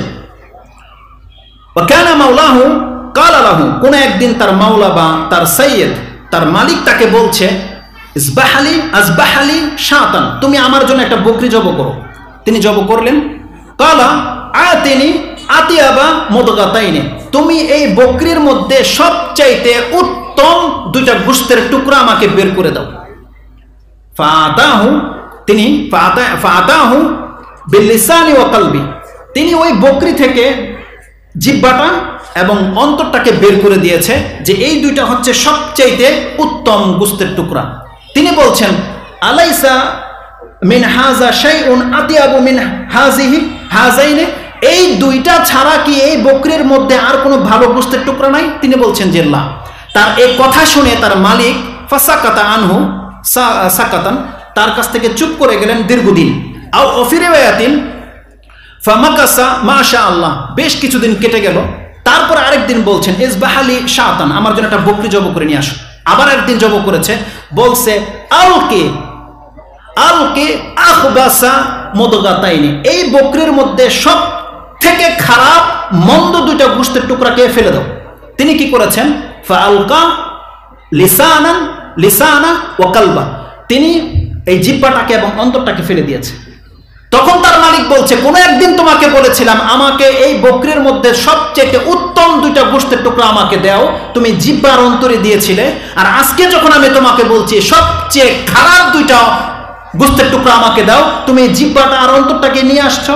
তিনি বলছেন হ্যাঁ, এটা এই জন্য করেছি, লাইসা শাইউন আতিয়াবু মিনহুমা ইযা তাব ওয়া লাইসা আখবাসু মিনহুমা ইযা খাবুসা, যদি কোনো ব্যক্তির জিহ্বা এবং অন্তর যদি ভালো থাকে, সুস্থ থাকে, তার মানে এই দুইটা অঙ্গের মতন এত উত্তম মানুষের বডিতে আর কোনো গোশতের টুকরা আল্লাহ রাখেনি। আর এই দুইটা যদি খারাপ হয়ে যায় তাহলে মানুষের অঙ্গের মধ্যে এর চাইতে খারাপ কোনো গোশতের টুকরা আল্লাহ সুবহানাহু ওয়া তাআলা রাখেনি। তার মানে মানুষের অন্তর যদি ভালো থাকে তাহলে জেনে নেন যার ভালো অন্তর পেয়ে গেছেন আপনি অনেক মূল্যবান একটা সম্পদ পেয়ে গেছেন। যার মুখের ভাষা ভালো, যার জবান ভালো, তার মানে সে জেনে নেন এই ব্যক্তির অনেক ভালো একটা লোক এবং উত্তম চরিত্রের লোক। তিনি দুইটাকে কম্পেয়ার করে বুঝিয়েছেন। তার মানে আপনার ঘরে এমন একটা ফল, একটা এক্সাম্পল নিয়ে নেন, যেই ফলটা পাকা হলে এর স্বাদ তো চমৎকার, অনেক গন্ধ গ্রাম যেটা আপনাকে মুগ্ধ করে দেয়, কিন্তু ওই ফলটা যদি পচে যায় তার মানে এর মতো নোংরা আর দুর্গন্ধ ফল আর আপনার ঘরে থাকবে না, অসহনীয়। তার মানে প্রত্যেকটা মানুষের অন্তরটা হচ্ছে এমন, যদি এটা ভালো থাকে তাহলে এর মধ্যে একটা গন্ধ থাকে, গ্রাম থাকে, আর যদি এটা খারাপ হয়ে যায় তার মধ্যে এর মধ্যে তিক্ততা থাকে এবং বিষাক্ততা থাকে। এর রেফারেন্সে আপনি একটা হাদিস নিয়ে নিতে পারেন, যে হাদিসটি মুসনাদে আহমদে রয়েছে এবং ইবনে মাজাতে রয়েছে। ইমাম ইবনে মাজা রাহিমাহুল্লাহ তিনি তার কিতাবুজ যুহুদ 31 নম্বর পর্বের 31 নম্বর অধ্যায়ে উল্লেখ করেছেন। তিনি বলছেন, হাদিসটিকে কোট করেছেন আবু হুরায়রা রাদিয়াল্লাহু তাআলা আনহু ওয়া গায়রু, এবং অন্যান্যরা কোট করেছেন যে আপনারা জানেন কারা রাসূল সাল্লাল্লাহু আলাইহি ওয়াসাল্লাম আল মাইয়িত, একটা মৃত ব্যক্তি, তাহাদুরুহুল মালাইকা, ফেরেশতা তার কাছে উপস্থিত হয়।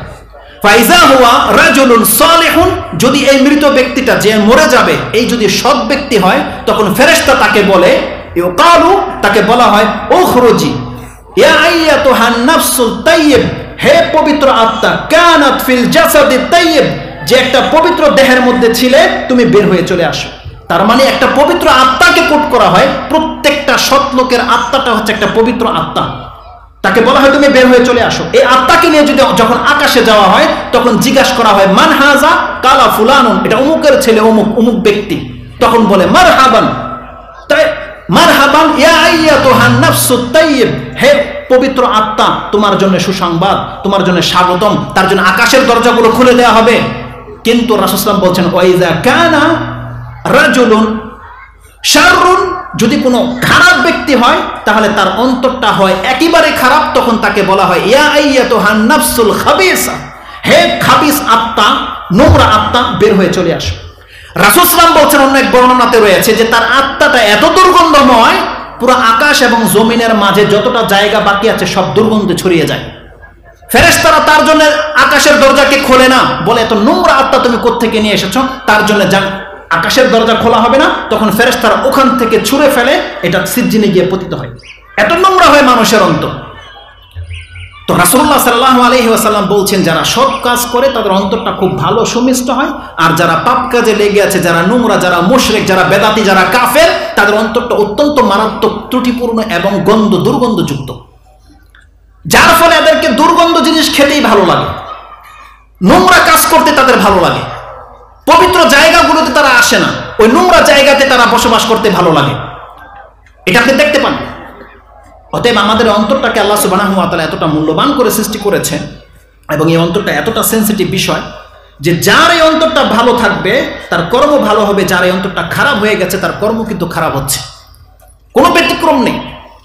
এই অন্তরটা আমি যদি আপনাদেরকে বলি কার অন্তর কতটা ভালো আছে আর কার অন্তর কতটা খারাপ হয়ে গেছে, আপনি কি জানেন এর টেস্ট রয়েছে? আপনি কি জানেন এটা মেজর করার মতন মাপযন্ত্র রয়েছে? আপনি কি জানেন এটাকে পরিমাপ করার জন্য লক্ষণ রয়েছে? প্রত্যেকে আমরা জানি যে আমাদের বডিতে কোনো রোগ হলে আমরা সেটা লক্ষণ দেখে বুঝতে পারি যে এর কি হয়েছে। যদি বুঝতে না পারি তাহলে আমরা টেস্টের মাধ্যমে, সেটা ইসিজি হোক, আলট্রা হোক, রক্তের যে কোনো টেস্টের মাধ্যমে আমরা জানতে পারি তার কি রোগ হয়েছে। কোনো ব্যক্তিকে এটা বলতে পারেন যে আপনার অন্তর কতটা ভালো আছে আর কতটা খারাপ হয়ে গেছে, আজ পর্যন্ত কোনো দিন এটা জানার চেষ্টা করেছেন? কোনো ব্যক্তি বলতে পারবেন? এর জন্য আপনি কোনো মেডিকেল সায়েন্সের কোনো সার্জনকে দেখিয়েছেন, বা বড় কোনো মুহাদ্দিসকে দেখিয়েছেন, বা কোনো ওঝাকে দেখিয়েছেন যে আপনি একটু পরিমাপ করে দেখেন তো যে আমার অন্তরটা কত পার্সেন্ট ভালো আছে আর কত পার্সেন্ট খারাপ হয়ে গেছে? আপনারা কেউ এই কাজটা করেননি। কারণ এর গুরুত্ব সম্পর্কে আপনারা বেখবর, যে অন্তর ভালো করতে হবে না খারাপ হয়ে যা, এতে আপনার কি ফরক পড়ে এটা আপনি জানেন না। আল্লাহ সুবহানাহু ওয়া তাআলা বলছেন যে আপনার ভালো অন্তর যদি হয় এটা আপনার কি বেনিফিট দিবে, আর আপনার অন্তর যদি খারাপ হয়ে যায় এটা আপনার কতটা ক্ষতি করবে, কোরআনে আল্লাহ সুবহানাহু ওয়া তাআলা রেখে দিয়েছে। আল্লাহ সুবহানাহু ওয়া তাআলা বলছেন কাদ আফলাহা মান যাক্কাহা। আল্লাহ সুবহানাহু ওয়া তাআলা বলছেন ওই ব্যক্তি সফলকাম হয়ে গেল যেই ব্যক্তি এই অন্তরটাকে পবিত্র রাখতে পারলো, যেই ব্যক্তি অন্তরটাকে কলুষিত মুক্ত করে রাখতে পারলো, পাপ মুক্ত রাখতে পারলো, এই ব্যক্তি নাজাত পেয়ে গেল। ওমান ওয়াকাদ খাবা মান দাসাহা। আর যেই ব্যক্তি এটাকে নষ্ট করেছে সেই ব্যক্তি ধ্বংসে পতিত হলো। আপনার ধ্বংস নির্বাণ একবারে নিশ্চিত ধ্বংস যদি আপনার অন্তর নষ্ট হয়ে যায়। কেননা রাসূলুল্লাহ সাল্লাল্লাহু আলাইহি ওয়াসাল্লাম বলছেন আজকে আমাদের অধিকাংশ মানুষদের আচরণ কি দেখেন, যে কিছু মানুষ এত নোংরা কাজে লিপ্ত। কেন হয়েছে এটা? কারণ তার অন্তরটা নষ্ট হয়ে গেছে। মুহাম্মদুর রাসূলুল্লাহ সাল্লাল্লাহু আলাইহি ওয়াসাল্লামের একটা হাদিসের ভাষা আপনার পুরো বিষয়টাকে ক্লিয়ার করে দেবে। একটা প্রসিদ্ধ হাদিস রয়েছে নোমান বিন বাশির। নোমান বিন বাশিরের হাদিস হিসেবে প্রসিদ্ধ হাদিসটি বুখারী এবং মুসলিম এবং অন্যান্য কিতাবও রয়েছে। বুখারীতে আপনি ঈমানের অধ্যায়ে পাবেন, আপনার অ্যাপস যদি ভুল না করে আমি 52 নম্বরে পাবেন, আপনি 52 নম্বরে হাদিসে রয়েছে নোমান বিন বাশির। এবং ইমাম মুসলিম তার কিতাবুল মাসাকাত পানি সেচের অধ্যায়ে এনেছেন। এই হাদিসটি একটু লম্বা রয়েছে, শুরুটা হচ্ছে এরকম, তিনি বলছেন সামিয়াতু রাসূলুল্লাহ সাল্লাল্লাহু আলাইহি ওয়াসাল্লাম ইয়াকুল আল হালালু বাইয়িনুন ওয়াল হারামু বাইয়িন ইলা আখির হাদিস আলা ওয়া ইন্না ফিল জাসাদি মুদগা ইযা সালুহাত সালুহাল জাসাদু কুল্লু ওয়া ইযা ফাসাদাত ফাসাদাল জাসাদু কুল্লু আলা ওয়া হিয়াল কলব। রাসূলুল্লাহ সাল্লাল্লাহু আলাইহি ওয়াসাল্লাম বলছেন নিঃসন্দেহে তোমাদের দেহে এমন একটা গোশতের টুকরা রয়েছে, এটা যদি ভালো থাকে তোমার চরিত্র তোমার কর্ম ভালো হবে, এটা যদি খারাপ হয়ে গিয়ে থাকে তোমার চরিত্র তোমার কর্ম খারাপ হবে। আলা ওয়া হিয়াল কলব, সেটা হচ্ছে তোমার অন্তর। তার মানে আল্লাহ সুবহানাহু ওয়া তাআলা বলছেন আজকে এই সমস্ত মানুষগুলো কোরআনের কথা শুনে ইসলামটাকে ফলো কেন করে না? তারা 5 ওয়াক্ত সালাত কেন পড়ে না? তারা ইসলামের রুলস কেন মেনে চলে না? কারণ রাসূলুল্লাহ সাল্লাল্লাহু আলাইহি ওয়াসাল্লামের রিপোর্ট অনুযায়ী আপনার অন্তর নষ্ট হয়ে গেছে, আপনার অন্তর খারাপ হয়ে গেছে, কিন্তু এই খারাপ অন্তর নিয়ে আপনি বসে আছেন। এটাকে রিপেয়ার করার, এটাকে রিমুভ করার, এটাকে আপনি সুস্থ করার কোনো পদক্ষেপ নিচ্ছেন না। অথচ আল্লাহ সুবহানাহু ওয়া তাআলা আমাদেরকে রেজাল্ট জানিয়ে দিয়েছে ওয়াকাদ খাবা মান দাসাহা, ওই ব্যক্তি ধ্বংস হলো যে তার অন্তরটাকে খারাপ করে রেখে দিয়েছে। অথচ আপনার কোনো পরোয়া পড়ছে না, বরং আপনি জেনে নেন, আমি বলেছিলাম যে প্রত্যেকটা ব্যক্তির অন্তর কত পার্সেন্ট ভালো কত পার্সেন্ট খারাপ এটা পরীক্ষা করার মাপকাঠি রয়েছে। আপনি যদি জানতে চান তাহলে প্রত্যেক ব্যক্তি আপনি আপনার আমলগুলো ঘরে বসে আপনি আপনার রিপোর্ট পেয়ে যাবেন যে আপনার অন্তর কতটা ভালো আছে কতটা খারাপ হয়ে গেছে। আপনার লাইফে যত কিছু আপনি করেছেন আপনি সেই কর্মগুলোকে সামনে উপস্থিত করেন, আপনি দেখেন আপনি কতটা ভালো কাজ করেছেন কতটা খারাপ কাজ করেছেন। এটাই হচ্ছে আপনার রেজাল্ট যে আপনার ভিতরের অন্তরের অবস্থাটা কি আছে। যদি আপনার অন্তর কিছুটা ভালো থেকে থাকে যার ফলে আপনি কিছু ভালো কাজ করছেন, আর আপনার অন্তর যদি একেবারে খারাপ হয়ে গিয়ে থাকে তাহলে আপনার আমল কিন্তু ফুরুতা মানে লাগামহীন হয়ে গেছে। আপনি যা কিছু তা খেয়ে নিচ্ছেন, যা কিছু তা বলে নিচ্ছেন, কোনো ধর্মের কথা আপনার কানে ঢুকছে না, তার মানে আপনার অন্তরে তালা লেগে গেছে। আপনি যদি এই অবস্থায় মরে যান এটা আপনার বিচার, যে আল্লাহকে বিচার করতে হবে না, আল্লাহ যেন আপনাকে ফয়সালা করেই দিয়েছে যে বান্দা তুমি জান্নাতি না জাহান্নামী, এটা সম্পূর্ণ নির্ভর করছে তোমার কর্ম। যদি এর দলিল চান আপনি কোরআন থেকে নিতে পারেন। এটাও সূরা বনী ইসরাইল 17 নম্বর সূরা, সূরা ইসরার 84 নম্বর আয়াত আল্লাহ সুবহানাহু ওয়া তাআলা বলছেন কুল, হে নবী আপনি বলে দেন, কুল কুল্লু ইয়ামালু আলা শাকিলাতি ফারাব্বুকুম আলামু বিমান হুয়া আহদা সাবিলা। হে নবী আপনি বলে দেন প্রত্যেকটা ব্যক্তি তার আপন যোগ্যতা অনুযায়ী কাজ করে যাচ্ছে, প্রত্যেকটা ব্যক্তি। তার মানে কি বুঝেন আল্লাহ কি বোঝাতে চেয়েছে? আল্লাহ বলছেন আমি জায়গা দুইটা সৃষ্টি করেছি, একটা জান্নাত একটা জাহান্নাম। আল্লাহ বলছেন কে জান্নাতি আর কে জাহান্নামী এটা তার কর্ম তাকে বলে দিচ্ছে প্রতিনিয়ত। আপনার কর্ম বলে দিচ্ছে যে এই অবস্থায় যদি আপনি মরে যান তাহলে আপনি জান্নাতি না জাহান্নামী, ওটা আপনার কর্ম আপনাকে বলে দিচ্ছে। জান্নাতে যাওয়ার জন্য একটা রাস্তা রয়েছে, একটা কর্ম রয়েছে, একটা কর্মলিপি রয়েছে। সেই রাস্তার জন্য কিছু নিয়ম নীতি আল্লাহ সুবহানাহু ওয়া তাআলা বেঁধে দিয়েছে। এই রাস্তা কেবল হালাল যারা খায় তারাই যেতে পারবে, এই রাস্তায় কেবল তারাই পৌঁছতে পারবে যারা ইসলামটাকে ফলো করে, যারা দাঁড়িয়ে রেখেছে, যারা হারাম মুক্ত, যারা সালাত আদায় করে, ইসলামের বিধিবিধান পালন করে, পর্দা করে। কিন্তু কোন মহিলা বেপরদায় চলাফেরা করে সে জান্নাতে তো দূরের কথা, জান্নাতের দ্বার প্রান্ত পর্যন্ত পৌঁছতে পারবে না। এর এক্সাম্পল যদি আপনি নিতে চান, কোরআনে আল্লাহ সুবহানাহু ওয়া তাআলা আমাদেরকে একটা সহজ কথা বলেছে। আল্লাহ বলেছেন ইন্না হাদাইনাহু সাবিলা ইম্মা শাকিরান ওয়া ইম্মা কাফুরা। আল্লাহ বলছেন যে আমি তোমাকে রাস্তা দেখিয়ে দিয়েছি, হয় তুমি শুকরগুজার বান্দা হও অথবা নাফরমানি করো বান্দা, তোমার ইচ্ছা। তোমাকে আল্লাহ সুবহানাহু ওয়া তাআলা ফজরের সময় জাগিয়ে দেবে না, তোমাকে আল্লাহ সুবহানাহু ওয়া তাআলা জোর করে হারাম খাওয়াবে না। আল্লাহ তোমাকে স্বাধীন করে ছেড়ে দিয়েছে। আল্লাহ আপনার কাছে দুইটা ওয়ে রেখে দিয়েছে। আল্লাহ বলছে তুমি বেছে নাও তুমি কোন পথে যাবে। রাসূলুল্লাহ সাল্লাল্লাহু আলাইহি ওয়াসাল্লাম কোন একদিন আলী রাদিয়াল্লাহু তাআলা তিনি বলছেন আল্লাহ রাসূল সাল্লাল্লাহু আলাইহি ওয়াসাল্লাম জালিসুন ও বিয়াদি উদুন, তার হাতে একটা লাকড়ি ছিল যেটা দিয়ে তিনি আঁকছেন। ফারাফা রাসাহু, কোন এক মাথা উঠিয়ে বললেন মা মিনকুম ইল্লা উলিমা মানজিলুহা মিনাল জান্নাতি ওয়ান নার আও কামা ক্বালা রাসূলুল্লাহ সাল্লাল্লাহু আলাইহি ওয়াসাল্লাম। রাসূল বলছেন যে তোমাদের মধ্যে এমন কোন ব্যক্তি নাই যার ফয়সালা জান্নাতে অথবা জাহান্নামে আল্লাহ সুবহানাহু ওয়া তাআলা করে না রেখেছে। তার মানে প্রত্যেকের ফয়সালা হয়ে আছে, মরার পরেই তার আসল ঠিকানা সে পেয়ে যাবে, হয় জান্নাত না হয় জাহান্নাম। সাহাবীরা বলছে ইয়া রাসূলুল্লাহ ফালিমা না'মাল, তাহলে আমরা কর্ম কেন করব? আফালা নাত্তাকিলু, আমরা কি তার উপরে ভরসা করে বসবো না? রাসূল সাল্লাল্লাহু বলছেন লা আমাল, কর্ম করো। ফাইন আমালু, কর্ম করো। ফাইন্না, রাসূল সাল্লাল্লাহু বলছেন লা আমালু কুল্লুন মুয়াসসারুন লিমা খুলিকা লাহু, প্রত্যেকটা ব্যক্তিকে আল্লাহ সুবহানাহু ওয়া তাআলা ওই কাজগুলো করা সহজ করে দিয়েছে যেই কাজ তাকে জান্নাতে অথবা জাহান্নামে নিয়ে যাবে। তার মানে যেই ব্যক্তি জান্নাতি তার জান্নাতের কাজগুলো করা তার কাছে সহজ হবে, তার কাছে ভালো লাগবে। আর যেই কাজগুলো তাকে জাহান্নামে নিয়ে যাবে, জাহান্নামীদের ওই খাদ্য খেতে, ওই কর্ম করতে, ওই পরিবেশ থাকতে, ওই বন্ধু বান্ধব গ্রহণ করতে তাদের ভালো লাগবে। আল্লাহ সুবহানাহু ওয়া তাআলা দুইটা শ্রেণীকে দুইটা রাস্তা দেখিয়ে দিয়েছে। আমি প্রায় বক্তব্য এটা বলে থাকি, এটার উদাহরণ হচ্ছে এসকেলেটরের মতো। আপনি জানেন তো চলন্ত সিঁড়ি, যেটা আপনি দাঁড়ালে আপনাকে উপরে নিয়ে যায় নিচে নিয়ে যায়, জানেন না? আল্লাহ সুবহানাহু ওয়া তাআলা আপনার পায়ের নিচে দুইটা চলন্ত সিঁড়ি রেখে দিয়েছে, একটা জান্নাতের দিকে যাচ্ছে, একটা জাহান্নামের দিকে যাচ্ছে। কিন্তু আপনি মুসলিম বান্দা হয়ে আপনি ইচ্ছা করে জান্নাতের পথে হাঁটেন না, ওই পথে আপনি পা রাখেন না, আপনি সব সময় ওই বাম দিকেই আপনি জাহান্নামের পথে অবলম্বন করেন। আপনি বলেন আপনি এসকেলেটর যেটা চলন্ত সিঁড়ি জাহান্নামের দিকে যাচ্ছে, আপনি প্রতিনিয়ত সেই সিঁড়িতে পা রাখছেন, আপনি কি করে সেটা জান্নাতে যেতে পারেন? আপনি বলেন। যদি আপনাকে জান্নাতে যেতে হয় আল্লাহ সুবহানাহু ওয়া তাআলার দেখানোর সেই রাস্তাটাকে অবলম্বন করতে বলেছেন। আল্লাহ বলছেন এই যে আমার পথ যেটা, এই পথে আসো। আর এই পথের নাম হচ্ছে ইসলাম। ইসলাম যেইভাবে আপনাকে চলতে বলেছে ওইভাবে করলে আপনি মুসলিম, যদি আপনি না করেন তাহলে আপনার মুখের দাবিতে কোনোদিন আপনি মুসলমান হতে পারবেন না, আর না আপনি নাজাত পাবেন। বাপদাদার সূত্রে কোনো পরিচয়ে যদি কোনো ব্যক্তি নাজাত পেত, তাহলে আজকে পৃথিবীতে অনেক দল আছে যারা ভালো ভালো নামগুলোকে বেছে নিয়েছে। শিয়াদের একটা দলের নাম হচ্ছে হিজবুল্লাহ, আমরা হচ্ছে আল্লাহর দল। তার মানে বললেই কি নাজাত পেয়ে যাবে?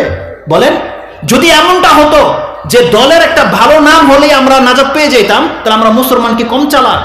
আমরা প্রত্যেকটা মুসলিমরা ওই ভালো নামটাকে নিজের নেম প্লেট বুকের মধ্যে লিখে রাখতাম যে আমি অমুক দল, আমি হিজবুল্লাহ, আমি মুসলিম, যেটা আমরা প্রত্যেকে বলি যে আমরা মুসলিম। কিন্তু আপনি কি মনে করেন যে আপনার এই মুসলিম দাবি করলে আপনি নাজাত পেয়ে যাবেন? কোশ্চিন কালেও নয়। দাবির ভিত্তিতে আল্লাহ সুবহানাহু ওয়া তাআলা কাউকে নাজাত দেবে না। আল্লাহ আপনাকে মুসলিম হতে বলেছে, বলছে তুমি মুসলিম হয়ে দেখাও। আল্লাহ বলেনি তুমি মুসলিম বলো নিজেকে, আল্লাহ বলছে তুমি হয়ে দেখাও। আর মুসলিম যখনই বলবেন আমি মুসলিম, তার মানে আল্লাহ সুবহানাহু ওয়া তাআলা তার সাথে ইসলামের কর্মগুলোকে জুড়ে দিয়েছে। ঈমান এবং আমলের নাম হচ্ছে ইসলাম, ঈমান এবং আমলের নাম হচ্ছে মুসলিমত্ব। ওটা যদি কারো কোনো ব্যক্তির থেকে থাকে সেই ব্যক্তি নাজাত পাবে। আল্লাহ সুবহানাহু ওয়া তাআলা বলছেন যে প্রত্যেকটা ব্যক্তির অন্তর যারা ভালো আছে, সে ভালো কাজ করছে আর এটাই তার রেজাল্ট, এটা তাকে জান্নাতে নিয়ে যাবে। আর যেই ব্যক্তিরা খারাপ কাজ করছেন আপনি জেনে নেন এই অবস্থায় যদি মরে যান আপনার রেজাল্ট কিন্তু জাহান্নামে চলে যাবে। এই পয়েন্টে এসে আমি আপনাদের কাছ থেকে একটা কথা শুনতে চাচ্ছি। এই যতগুলো কথা বলছি আমার কেন যেন মনে হচ্ছে আপনাদের কি কোনো উপকার হচ্ছে এই কথায়, আর কেন যেন মনে হচ্ছে আপনারা স্তব্ধ হয়ে বসে আছেন, যেন মনে হচ্ছে যে আপনারা কি কোনো বিরক্ত বোধ করছেন। দেখেন আমি একটা কথা এখন পর্যন্ত আয়াত ছাড়া হাদিস ছাড়া কিন্তু বলিনি। আর আল্লাহ সুবহানাহু ওয়া তাআলার কালাম যদি কারো অন্তরকে জয় করতে না পারে জেনে নেন সে কোনোদিন হক পথ পাবে না। যাদের মজা লাগে শুধু কিচ্ছা কাহিনী, যাদেরকে সঠিক গাইডলাইন দেখানো যায় না, শুধু ওয়াজ মজা লাগানোর জন্য শুনে, জেনে নেন আল্লাহর কসম করে বলছি সে কোনোদিন হক পথ পাবে না। যদি হক পথ পেতে হয় সেটা আল্লাহর কালামের মধ্যে রয়েছে, কারণ আল্লাহ বলছেন এটাই আমি হেদায়েতের জন্য নাযিল করেছি। আর আমরা কোনো একটা কথা বানাই বলছি না, আমি প্রত্যেকটা আয়াত কিন্তু নাম্বারিং সহ বলছি আপনাকে, আপনি বোঝার চেষ্টা করেন। এই পর্বে আমি আপনার কাছ থেকে একটা জিনিস দেখাই, আপনার রব কত বড় দয়াবান আমি আপনাকে দেখাই। এই যে আল্লাহ সুবহানাহু ওয়া তাআলা যে বলেছে যে প্রত্যেকটা ব্যক্তি তার যোগ্যতা অনুযায়ী কাজ করছে, সে হয় জান্নাতি না জাহান্নামী, তার কর্মই তাকে বলে দিচ্ছে। আপনি জেনে নেন যারা এই মাঠে রয়েছেন, যাদের চুল দাড়ি সব সাদা হয়ে গেছে, 40 বছর 50 60 পার হয়ে গেছে, আপনি সৎ কাজ করে আসছিলেন, আপনি হালালের উপরে ছিলেন, ইসলামের উপরে ছিলেন, আপনার ঘরে পর্দা করত, আর আপনি কোনো হারাম কাজে জড়াননি, কিন্তু আপনার মৃত্যু আসেনি এখন পর্যন্ত। যারা এখন পর্যন্ত বেঁচে আছেন, মরেননি, আপনি জানেন না আপনার ভাগ্যটা খারাপ না ভালো, আপনি জানেন না। যদি সত্যি আপনি অন্তর থেকে আল্লাহর ইবাদত করে থাকেন, আমরা দোয়া করি আল্লাহ সুবহানাহু ওয়া তাআলা মরার আগ পর্যন্ত আপনাকে হকের পথে কায়েম রাখুক, এটা আমরা দোয়া করি। আর আপনার ভয় করা উচিত যে আমি 60 বছর পর্যন্ত আল্লাহর ইবাদত করেছি, আমার অবস্থাটা যেন ইবলিসের মতো না হয়, কারণ ইবলিস এত ইবাদত করেছে কিন্তু শেষ স্টেজে এসে সে আল্লাহর সাথে কুফরি করে মরেছে। সে আল্লাহর সাথে কুফরি করার ফলে আল্লাহ তাকে শয়তান বানিয়ে দিয়েছে, বিরুদ্ধাচারণ নাফরমান বানিয়ে দিয়েছে। আমরা আল্লাহর কাছে দোয়া করি আল্লাহ আমাদের তকদিরটা যেন ইবলিসের মতো না হয়, আমিন ইয়া রাব্বুল আলামিন। আর যারা 30 40 50 বছর হয়ে গেছে শুধু পাপের মধ্যে ডুবে আছেন, শুধু পাপের মধ্যে ডুবে আছেন, যদি এর মধ্যে আপনি মরে যান আপনার রেজাল্ট আপনি জাহান্নামী। কোরআনের একটা আয়াত আমি আপনার কাছে তুলে দিই। আমাদের নেচার হচ্ছে আমরা কাফের মরলে বুঝতে পারি যে ও জাহান্নামে যাবে, কিন্তু আমি এত বড় বড় পাপ করে বসে আছি, কিন্তু মুসলমানের ঘরের সন্তান যেহেতু এটা মেনে নিতে আমাদের কষ্ট হয় যে মরার পর আমি জাহান্নামে যাব, আমি তো মুসলিম, কিন্তু অনেক বড় বড় পাপ করে সে বসে আছে, শিরিক করে বসে আছে, বেদাত করছে, কিন্তু সে মরলে জাহান্নামে যাবে, এই কথাটা মেনে নিতে তার কষ্ট হয়।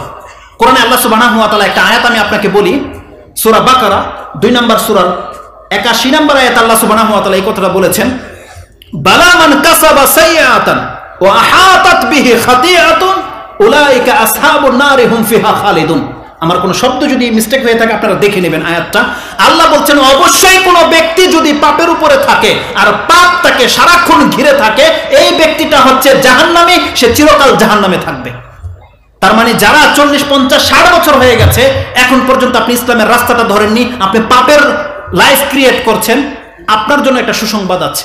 জানেন এতদিন পর্যন্ত আপনি মরে যাননি, বেঁচে আছেন, তার মানে আপনার জন্য একটা সৌভাগ্যের চাবি আল্লাহ আপনার জন্য রেখেছে। যদি এখন আপনি তওবা করতে পারেন, যদি আপনি আল্লাহর পথে ফিরে আসতে পারেন, আল্লাহ আপনার সাথে ওয়াদা করছে বান্দা তোমার জীবনের সমস্ত পাপগুলোকে আল্লাহ নেকি দিয়ে পরিবর্তন করে দেবে। আর এটা আপনার জন্য একটা গোল্ডেন চান্স। যদি আপনার পাপের পরে যদি এখন তওবা করে ইসলামটাকে ফিরে আসতে পারেন, আল্লাহ বলছেন আল্লাহ আপনাকে শাস্তি দেবে না। আপনার অতীতের 50 বছরের পাপকে আল্লাহ দেখবে না, আল্লাহ তার যে অবস্থায় আপনি মরে গেছেন সেইটাই হবে আপনার পরিচয়, সেটাই হবে আপনার রেজাল্ট। আসুন ইমাম বুখারী রাহিমাহুল্লাহ থেকে একটা হাদিস আমি আপনাকে কোট করি।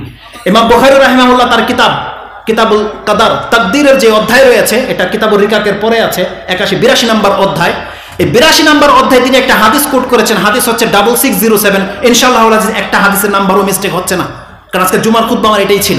6607 6607 নম্বরে আপনি ইমাম বুখারীর তাকদীরের অধ্যায়ে পেয়ে যাবেন। তিনি বলছেন, আর হাদিসটি বর্ণনা করেছেন আন সাহল ইবনে সাদ, তিনি বলছেন ক্বালা রাসূলুল্লাহ সাল্লাল্লাহু আলাইহি ওয়াসাল্লাম ইন্নাল আবদা লা ইয়ামালু আমালা আহলিল জান্নাহ ওয়া হুয়া মিন আহলিন নার ওয়া ইন্নাহু লা ইয়ামালু আমালা আহলিল জান্নাতি ওয়া হুয়া মিন আহলিন নার ওয়া ইন্নামাল আমালু বিল খাওয়াতিম। এটা হচ্ছে হাদিসের শেষ টুকরা। রাসূলুল্লাহ সাল্লাল্লাহু আলাইহি সাল্লাম বলছেন, আমাদের সমাজে এমন কিছু মানুষ আছে যারা জান্নাতের কাজ করছে, ভালো কাজ করছে, অথচ লোকটা জাহান্নামী। আর আমাদের সমাজে এমনও কিছু মানুষ আছে যেই ব্যক্তি অনেক পাপ কাজ করেছে, পাপের উপরে আছে, সে আর এক বিঘত বাকি আছে তার জাহান্নামে পতিত হতে, কিন্তু তার তাকদীর তাকে পল্টি দিয়ে দেয়। রাসূল সাল্লাল্লাহু আলাইহি ওয়াসাল্লাম বলছেন এই লোকটা জান্নাতি। কেন? আল আমালু বিল খাওয়াতিম, কারণ মানুষের প্রত্যেকটা রেজাল্ট লিপিবদ্ধ করা হবে, ফয়সালা করা হবে, বিচার করা হবে তার শেষ আমলের উপরে। প্রত্যেকটা ব্যক্তির শেষ আমলের উপরে বিচার করা হবে। তার অতীতের কি ঘটেছে আল্লাহ সুবহানাহু ওয়া তাআলা দেখবে না, না নেকির ক্ষেত্রে দেখবে না পাপের ক্ষেত্রে দেখবে। নেকির ক্ষেত্রে এতটা প্লাস পয়েন্ট হবে যে ওগুলো জান্নাতে আপনার মর্যাদা বৃদ্ধির কাজে লাগবে। আর পাপ করে যদি কোনো ব্যক্তি তওবা করে ফিরে আসতে পারে, তার ওই পাপগুলো নেকিতে রূপান্তরিত হয়ে যাবে, যেটা আল্লাহ সুবহানাহু ওয়া তাআলা সূরা ফুরকান 25 নম্বর সূরার 70-71 নম্বরে উল্লেখ করেছে। সেই আয়াতটা আমি রিপিট করতে চাচ্ছি না, কারণ আমার কিছু কথা বাকি থেকে গেছে, সেই পর্যন্ত আমাকে পৌঁছতে হবে। আল্লাহ সুবহানাহু ওয়া তাআলার নীতি দেখেন। রাসূলুল্লাহ সাল্লাল্লাহু আলাইহি ওয়াসাল্লাম বলছেন এই হাদিসের ভিত্তিতে, তার মানে এতদিন পর্যন্ত কোনো ব্যক্তি সুফি ছিল, অনেক বেশি পরহেজগার ছিল, কিন্তু দেখা যাচ্ছে কিছু ইমামদের দ্বারা ভুল হয়ে যায়, কোনো মহিলা সংক্রান্ত পাপে তারা জড়িয়ে পড়ে, নেশাতে জড়িয়ে পড়ে, শিরিক। এই ব্যক্তি কাতালা মিয়াতা নাফসান, 100টা ব্যক্তিকে হত্যা করার পরে তার একটু পরে সে মারা যাবে, সে জানে না, একটু পরেই তার মৃত্যু চলে আসবে, এই লোকটা জানতো না, কিন্তু তার অন্তরে থেকে সে তওবা করার মতো এতটা জাজবা তৈরি হয়ে গেছে যে 100টা খুন করার পরেও সে রাস্তা খুঁজছে যে কোন রাস্তায় আসলে আমি আল্লাহর নাজাত পাবো। সেই ব্যক্তি তওবা করে নেওয়ার পরে তার এখন পর্যন্ত সে তার পাপের জায়গাটা ছাড়তে পর্যন্ত পারেনি, তার মৃত্যু চলে এসেছে। আল্লাহ সুবহানাহু ওয়া তাআলার দয়া যে তার শেষ মুহূর্তে এসে তওবা করার কারণে আল্লাহ তার জীবনের সমস্ত গুনাহগুলোকে মাফ করে দিয়েছে। এই জন্য সর্বশেষ অবস্থাটা হচ্ছে তার আসল পরিচয়। একটা এক্সাম্পল নিয়ে নেন, এই যে আমরা যারা এখানে উপস্থিত আছি, আপনারা কি মনে করেন এখন যদি ভূমিকম্প আসে আর আমরা যদি সবাই মাটির তলে চলে যাই, আপনি কি আশা করেন আল্লাহর কাছে? বলেন তো, আপনি কি জান্নাত চান না জাহান্নাম চান? জান্নাত চান। আপনাদের কোন বিশ্বাস আছে যে এই ধরনের মাহফিলে এটাকে আল্লাহর ইবাদতের অন্তর্ভুক্ত কিনা?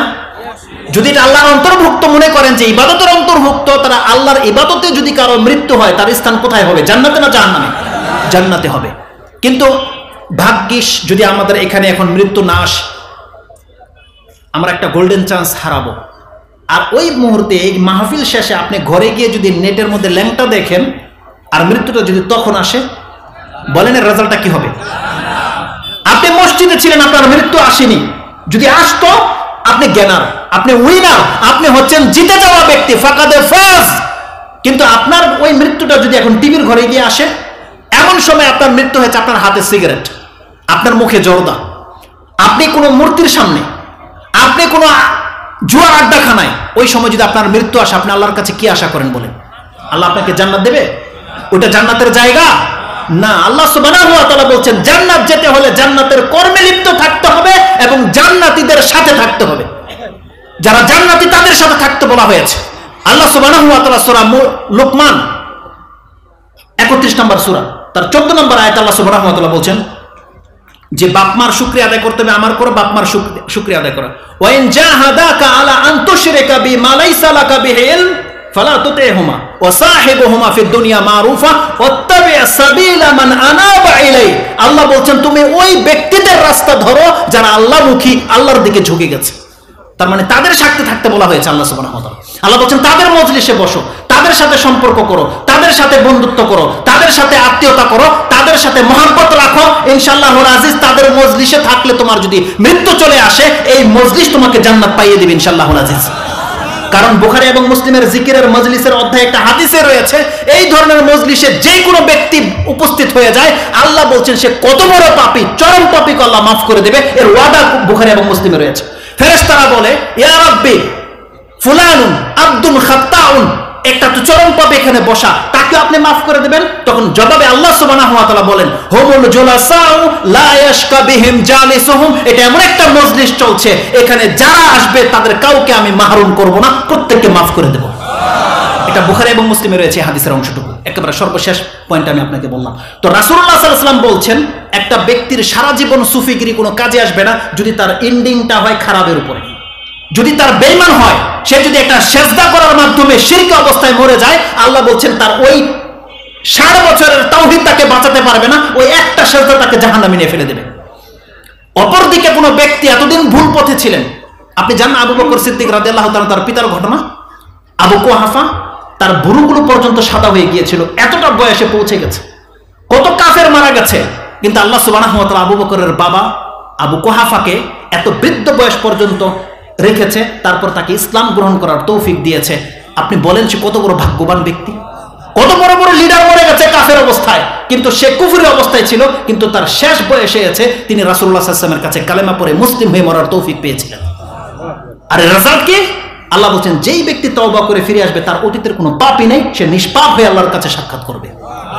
তো রাসূলুল্লাহ সাল্লাল্লাহু আলাইহি ওয়াসাল্লাম বলছেন যার সর্বশেষ অবস্থাটা যা হবে এটাই হবে তার রেজাল্ট। এখন আপনি যদি মনে করেন যে আপনার মৃত্যুটা একটা ভালো অবস্থায় আসুক, এটা কখন সম্ভব হবে? যদি আপনি ভালো কাজ না করেন কখন সম্ভব হবে এটা? আপনাকে কি মালাকুল মউত রিং করে আসবে, আই এম কামিং নাও বলবে যে আমি এখন আসছি? বলবে এটা যে তুমি অপেক্ষা করো, রেডি হও? বলবে না, আপনাকে যখন তখন আসবে। আল্লাহ বলছেন যখন তখন আসবে। হতে পারে সেটা আপনার মোবাইল হাতে ইন্টারনেট দেখছেন, একটা মহিলার সাথে আপনি চ্যাট করছেন, হতে পারে তখন আসবে। হতে পারে আপনি একটা ইসলামিক স্ট্যাটাস দিচ্ছেন, আল্লাহর কোনো বাণী তার কাছে পৌঁছেছেন, ওই ক্লিকটা করার সাথে সাথে আপনার কাছে মালাকুল মউত আসতে পারে। আপনি জেনে নেন, আল্লাহর কসম করে বলছে, রাসূল বলছে, ওই একটা ক্লিক আপনাকে জান্নাতে নিয়ে যাওয়ার জন্য যথেষ্ট হয়ে যাবে। এই জন্য আমাদের প্রত্যেকটা যুবককে বলছে আল্লাহর এই নিয়ামতকে কদর করেন। এই ইলেকট্রিসিটি, এই ইন্টারনেট, এটা অবশ্যই আল্লাহর পক্ষ থেকে একটা নিয়ামত, যদি এটাকে ভালো কাজে ব্যবহার করা হয়। আর যদি এটাকে খারাপ কাজে ব্যবহার করা হয়, এটা আপনার শাস্তির জন্য যথেষ্ট হয়ে যাবে। আজকে আপনি নিজেকে ট্যালেন্ট মনে করেন, কিছু কিছু শব্দ আমরাও বুঝি, স্মার্ট মনে করেন আপনি, যে আপনি স্ট্যাটাস করেন, কতগুলো গার্লফ্রেন্ড রাখেন, কত কিছু আপনি শেয়ার করেন, কিন্তু আপনি জানেন না আপনার প্রত্যেকটা আঙ্গুলের খোঁচা কাল কিয়ামতের দিন আপনার জন্য লাঞ্ছিতর কারণ হয়ে যেতে পারে। আরে রূপ কথা তো আমরাও জানি, একটা বানিয়ে কথা আমরাও বলতে পারি, কিন্তু আমাদের জবান থেকে কেন এটা সম্ভবপর হয় না? ছলনাতে মিথ্যা কেন বের হয় না? কারণ আল্লাহ বলছেন প্রত্যেকটা ব্যক্তির কাদের মধ্যে দুইজন ফেরেশতা নিযুক্ত রয়েছে, মা ইয়ালফিযু মিন কাওলিন ইল্লা লাদাইহি রাকিবুন আতীদ। আল্লাহ বলছেন তার জবান থেকে যে কোনো ওয়ার্ড বের হয় না কেন, আমি আল্লাহ সুবহানাহু ওয়া তাআলা তার লিখে রাখার ব্যবস্থা করে দিয়েছি।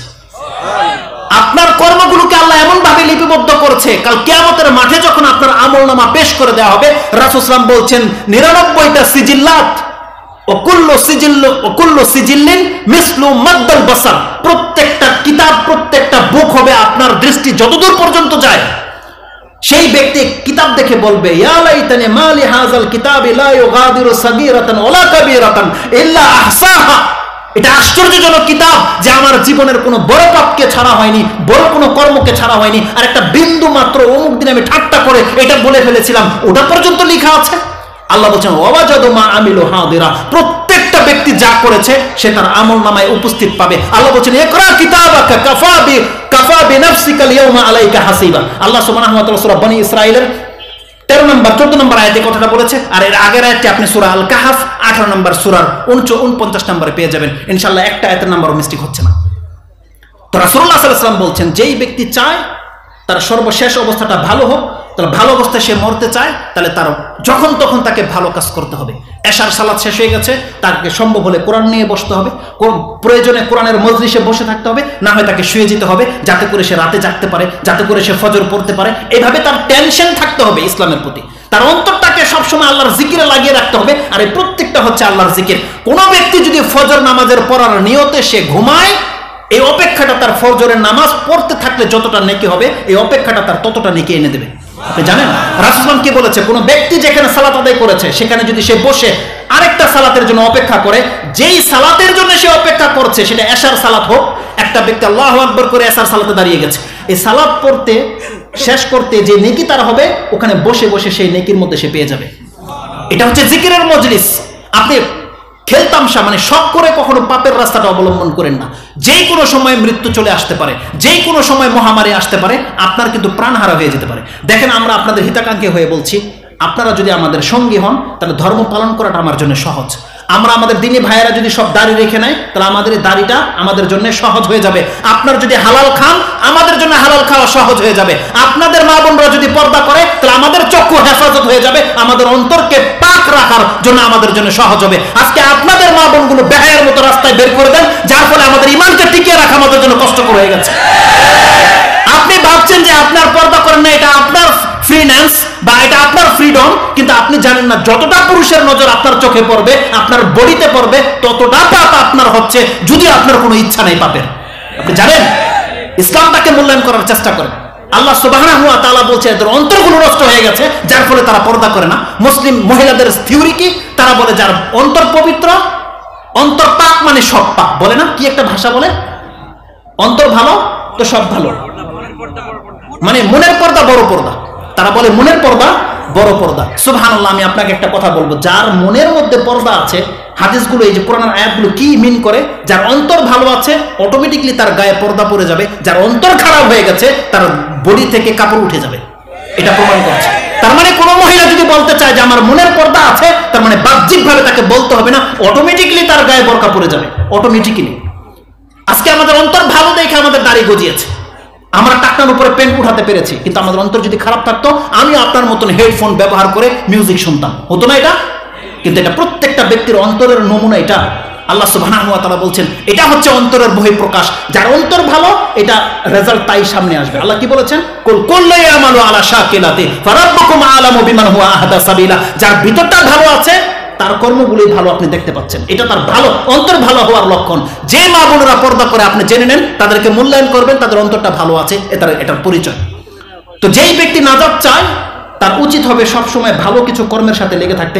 আরেকটা হাদিস আমি নিয়ে নিই, এই হাদিসটা বলছি 6607 রয়েছে, ইমাম মুসলিমের থেকে একটা হাদিস নিয়ে নেন। ইমাম মুসলিম রাহিমাহুল্লাহ, জাবের রাদিয়াল্লাহু তাআলা তার বর্ণনাকারী, তিনি বলছেন, হাদিসটা ইমাম মুসলিম তিনি তার কিতাব 53 নম্বর পর্বে জান্নাত এবং জান্নাতের বর্ণনার মধ্যে তিনি এনেছেন। হাদিস সম্ভবত 7124 নম্বরে রয়েছে। তিনি বলছেন, ক্বালা রাসূলুল্লাহ সাল্লাল্লাহু আলাইহি ওয়াসাল্লাম ইউবাসু কুল্লু আবদিন আলা মা মাতা আলাই। প্রত্যেকটা ব্যক্তিকে ওই অবস্থায় উঠানো হবে যেই অবস্থায় তার মৃত্যু হবে। তার মানে কোনো ব্যক্তি যখন মারা যাবে, ওই সময় তার ইমানের অবস্থা কি ছিল, সে কি মুমিন না মুশরিক নাকি মুনাফিক, ওই সময় কি ছিল সে, যার উপরে তার মৃত্যু হয়েছে, সে যদি তাওহীদবাদী হয়, মুমিন হয়, তাহলে এটাই হবে তার পরিচয়। এর আগে সে কমিউনিস্ট ছিল, বামপন্থী ছিল, মুশরিক ছিল না কোনো তরিকার লোক ছিল, আল্লাহ সুবহানাহু ওয়া তাআলা এটা দেখবে না যে এই ব্যক্তি তওবা করে মরেছে, সে তাকে আল্লাহ সুবহানাহু ওয়া তাআলা জান্নাত দিয়ে দিবেন। কারণ রাসূল সাল্লাল্লাহু আলাইহি ওয়াসাল্লাম বলছেন ইউবাসু কুল্লু আবদিন আলা মা মাতা আলাই। প্রত্যেকটা ব্যক্তিকে ওই অবস্থায় আল্লাহ উঠাবে যেই অবস্থায় তার মৃত্যু হয়েছিল। এটা দুইটা অর্থ, এক হলো আপনার আসল অবস্থাটা, যে আপনার ইমানের হালতটা কি, আরেকটা হলো আপনার কর্মের অবস্থাটা। তাহলে আল্লাহ সুবহানাহু ওয়া তাআলা দুইটা জিনিস দেখে। একটা ব্যক্তির অন্তর ভালো কিন্তু পাপ কাজে লিপ্ত, তার মানে ওই পাপটা তাকে জাহান্নামে নিয়ে যাবে। কারণ রাসূলুল্লাহ সাল্লাল্লাহু আলাইহি ওয়াসাল্লাম এটাও বলেছে, আবু হুরায়রা তার বর্ণনাকারী, এই হাদিসটা ইমাম বুখারী এবং মুসলিম উভয় কিতাবে উল্লেখ করেছেন। ক্বালা রাসূলুল্লাহ সাল্লাল্লাহু আলাইহি ওয়াসাল্লাম ইন্নাল্লাহা লা ইয়ানজুরু ইলা আমওয়ালিকুম ইন্নাল্লাহা লা ইয়ানজুরু ইলা আজসাদিকুম ওয়া আমওয়ালিকুম আমালিকুম ওয়ালাকিন ইয়ানজুরু ইলা কুলুবিকুম ওয়া আমালিকুম। আল্লাহ সুবহানাহু ওয়া তাআলা তোমাদের ধন সম্পত্তি দেখে না, আর তোমাদের চেহারা স্বরূপ দেখে না। আল্লাহ যদি দেখে, সেটা তোমার অন্তর দেখে এবং তোমার কর্ম দেখে। তার মানে আপনি যদি মুসলিম হন, আপনি যদি বলেন আমার অন্তর ফ্রেশ আছে, আজকে যারা কোরআন সুন্নাহর ধারক বাহক, যারা বলেন আমরা আহলে সুন্নাহ ওয়াল জামাত, আমরা কোরআন সুন্নাহকে ফলো করি, তাহলে আপনার কর্ম এত খারাপ কেন? আপনি যেমন কোরআন হাদিসকে ফলো করেন ইমানের ক্ষেত্রে, আপনার কর্মের ক্ষেত্রে আপনাকে কোরআন হাদিসকে ফলো করে দেখাতে হবে, তাহলেই নাজাত রয়েছে। কোনো একটার কারণে আপনি নাজাত পাবেন না। কোনো ব্যক্তি যদি বলে আমি ইমানদার, আমি মুশরিক না কাফের না, তার নাজাত পাবে না যদি তার কর্ম না থাকে। আপনি জেনে নেন, কারণ আল্লাহ সুবহানাহু ওয়া তাআলা বলছেন ঈমান এবং আমল দুইটার সমন্বয়ে জান্নাত পাবেন, নয়তো আপনার নসিবে জান্নাত জুটবে না। বরং আপনার কর্মটা হচ্ছে আপনার ঈমানের রূপ, আপনার ঈমানের রূপ হচ্ছে আপনার কর্মটা। আপনি সালাত আদায় করেন না আর আপনি বলেন আমি তাওহীদবাদী, কোনোদিন সম্ভব না এটা। কারণ তাওহীদবাদীদের এক নাম্বার কাজ হচ্ছে সালাত, 5 ওয়াক্ত সালাত পড়া হচ্ছে তাওহীদবাদীদের লক্ষণ। যারা আল্লাহর সাথে শিরিক করে না, তাদের প্রধান কাজ হচ্ছে সালাত। তারা সালাতে দাঁড়ালে প্রশান্তি পায়, তারা সালাতে দাঁড়ালে আল্লাহর সাথে তাদের সাক্ষাৎ হয়, ওইটা ফিল করে তারা। কারণ বুখারী এবং মুসলিমের মধ্যে এটা হাদিস রয়েছে, রাসূল সাল্লাল্লাহু আলাইহি ওয়াসাল্লাম বলছেন কোন ব্যক্তি যখন সালাতে দাঁড়িয়ে যায়, সেজন্য তার সামনের দিকে থুতু না ফেলে। কেন? যখনই সে বলে আল্লাহু আকবার, আল্লাহ তার সামনে উপস্থিত থাকে।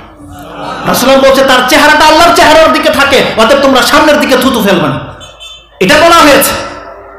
তো রাসূলুল্লাহ সাল্লাল্লাহু আলাইহি ওয়াসাল্লাম বলছেন যে প্রত্যেকটা ব্যক্তির আসল অবস্থা যা হবে, যার উপরে তার মৃত্যু হয়েছে, ওই অবস্থায় তাকে উঠানো হবে। তার মানে কোনো ব্যক্তি যদি জান্নাত চান, তাহলে আপনাকে সব সময় কোনো না কোনো একটা ভালো কাজের উপরে থাকতে হবে।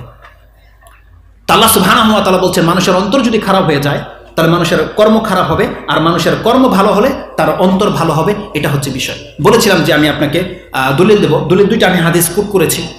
এবার আসুন যে আমি আপনাকে দেখাই আমার বক্তব্য কতটুকু সময় চলবে, তাহলে ওইভাবে আমি কথা বলবো। 15 মিনিট তো ঠিক আছে ইনশাল্লাহ। আমি আমার 15 মিনিটের মধ্যে আমি আমার বক্তব্যটাকে গুছিয়ে নিয়ে আসার চেষ্টা করছি ইনশাল্লাহ। যতগুলো কথা বলেছি আপনাদেরকে বুঝে এসেছে আমার মেসেজটা কি আপনাদের জন্য? আমরা চাচ্ছি যে আপনার অন্তরটা সুস্থ হয়ে যাক, আমরা চাচ্ছি আপনার মরে যাওয়া অন্তরটা জিন্দা হয়ে যাক, আপনি আল্লাহ সুবহানাহু ওয়া তাআলাকে ফিল করেন, আপনি ইসলামটাকে মূল্যায়ন করার চেষ্টা করেন। যেই দোয়া আমরা সকাল সন্ধ্যা পড়ি, আমরা প্রত্যেকটা মুসলিম ভাইকে ওই রকম দেখতে চাচ্ছি। আমরা সকাল সন্ধ্যায় তো বলি রাদিতু বিল্লাহি রাব্বান ওয়া বিল ইসলামি দীনান ওয়া বি মুহাম্মাদিন রাসূলুল্লাহ সাল্লাল্লাহু আলাইহি ওয়াসাল্লাম নবিয়া। আপনি কি তাতে সন্তুষ্ট? আমরা তো সন্তুষ্ট, আমরা আল্লাহকে রব হিসেবে পেয়ে সন্তুষ্ট, আমাদের দিন ধর্ম ইসলাম পেয়ে আমরা সন্তুষ্ট। কিন্তু আপনার আমল, আপনার চরিত্র তো বলছে যে আপনি ইসলাম পেয়ে সন্তুষ্ট নন। কারণ আল্লাহ সুবহানাহু ওয়া তাআলা একরকম বিধিবিধান নাজিল করেছে, আপনি সেটাকে অ্যাকসেপ্ট করেননি। আপনার আল্লাহর কোনো থিওরি আপনি নেননি। আপনার বিবাহে তো আপনি ইসলামকে প্রয়োগ করেননি, আপনার চিকিৎসাতে আপনি ইসলামকে প্রয়োগ করছেন না, আপনার ধর্মকর্মে আপনি ইসলামকে প্রয়োগ করছেন না, আপনার দেশের যে কালচার রয়েছে বিভিন্ন আচার অনুষ্ঠানে আপনি ইসলামকে অ্যাপ্লাই করছেন না। তাহলে আপনি কিভাবে আমরা বুঝবো যে আপনি ইসলাম পেয়ে সন্তুষ্ট বলেন? একটা মানুষ সন্তুষ্ট কখন হয়? যখন সন্তুষ্ট চিত্তে সেটা মেনে নেয় এবং সে অনুযায়ী কর্ম করে, এটা হচ্ছে সন্তুষ্টি। কিন্তু আপনি তো ইসলামের বিপরীত কাজ করে যাচ্ছেন। তাহলে আমরা কি করে বুঝবো যে আপনি ইসলামের উপরে সন্তুষ্ট? আমরা কি করে বুঝবো যে আপনি মুহাম্মদুর রাসূলুল্লাহ সাল্লাল্লাহু আলাইহি ওয়াসাল্লামের মতন ব্যক্তিকে আপনি রাসূল হিসেবে পেয়ে সন্তুষ্ট? এটা আমরা কি করে বুঝবো আপনি বলেন? রাসূল খেয়েছে ডান হাতে, আপনি খান বাম হাতে। রাসূল খেয়েছে বসে, আপনি খান দাঁড়িয়ে। রাসূল কোনোদিন গন্ধযুক্ত খাদ্য খায়নি, আপনি সবসময় গন্ধযুক্ত খাদ্য খান। রাসূল সাল্লাল্লাহু জুতা পরেছে ডান পায়ে, আপনি ডান পায়ে পরেন না জুতা। রাসূল দাঁড়িয়ে রেখেছে, আপনি রাখেননি। রাসূল 5 ওয়াক্ত সালাত পড়েছে, আপনি পড়েননি। রাসূলের চেহারার মতো আপনার চেহারা হয় না। রাসূল যাদের সাথে সম্পর্ক করেছে আপনার তাদের সাথে সম্পর্ক নেই। আপনি বলেন কিভাবে আপনি রাসূলুল্লাহ সাল্লাল্লাহু আলাইহি ওয়াসাল্লামকে পেয়ে সন্তুষ্ট হয়েছেন? আপনি বলেন, আপনি অ্যাপ্লাই করেন, আমার কিছু বলতে হবে না। আপনি গ্লাসের সামনে দাঁড়ান আর বলেন যে আমি মুহাম্মদ সাল্লাল্লাহু আলাইহি ওয়াসাল্লামকে রাসূল হিসেবে পেয়ে সন্তুষ্ট। বলেন আপনি কিভাবে সম্ভব এটা? আল্লাহ সুবহানাহু ওয়া তাআলা আমাদের প্রত্যেককে বোঝার এবং সে অনুযায়ী আমল করার তৌফিক দান করুন। আমিন। আপনি যদি মুখে বলেন আমি মুহাম্মদ সাল্লাল্লাহু আলাইহি ওয়াসাল্লামকে আইডিয়াল হিসেবে মানি, তাহলে আপনার চুলগুলো মুহাম্মদ সাল্লাল্লাহু আলাইহি ওয়াসাল্লামের চুলের মতো হতে হবে, আপনার চেহারাটা তেমন হতে হবে। আপনাকে ঠিক ওই চরিত্রগুলোকে অ্যাপ্লাই করতে হবে যেটা মুহাম্মদ সাল্লাল্লাহু আলাইহি ওয়াসাল্লাম থেকে আমাদের কাছে এসেছে। আমি বলছি না 100% কোনো ব্যক্তির দ্বারা এটা সম্ভব, এটা বলছি না, কিন্তু আপনি জেনে নেন, আপনি যদি নিয়ত করেন যে ইনশাআল্লাহ আমি আল্লাহ সুবহানাহু ওয়া তাআলার সাথে ওয়াদা করছি যে আমি মুহাম্মদ সাল্লাল্লাহু আলাইহি ওয়াসাল্লামের যা কিছু সঠিক সূত্রে জানতে পারবো, আমি আমার জীবনে সেটাকে বাস্তবায়ন করে দেখাবো। আপনি যদি নিয়তটা করে নিতে পারেন, আমি আপনাকে একটা হাদিস শোনাই, দেখেন রেজাল্টটা কি আসবে। ইমাম বুখারী তার কিতাবুর রিকাকে হাদিসটিকে কোট করেছেন। আব্দুল ইবনে আব্বাস তার বর্ণনাকারী, তিনি বলছেন ইন্নাল্লাহা কাতাবাল হাসানাতি ওয়াস সাইয়্যাত। আল্লাহ সুবহানাহু ওয়া তাআলা ভালো এবং মন্দকে একটা লিস্টের মধ্যে রেখেছেন যে এগুলো ভালো কাজ, এগুলো খারাপ কাজ। সুম্মা বায়ানা যালিক, তারপর এগুলো আমাদেরকে জানিয়েছে যে দেখো এটা সবচেয়ে ভালো কাজ, এগুলো সবচেয়ে খারাপ কাজ।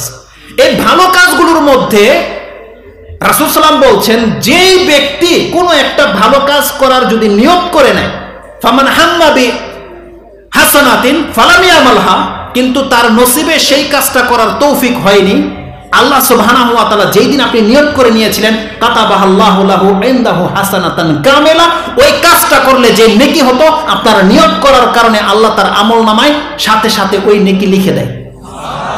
বুঝেন কথা?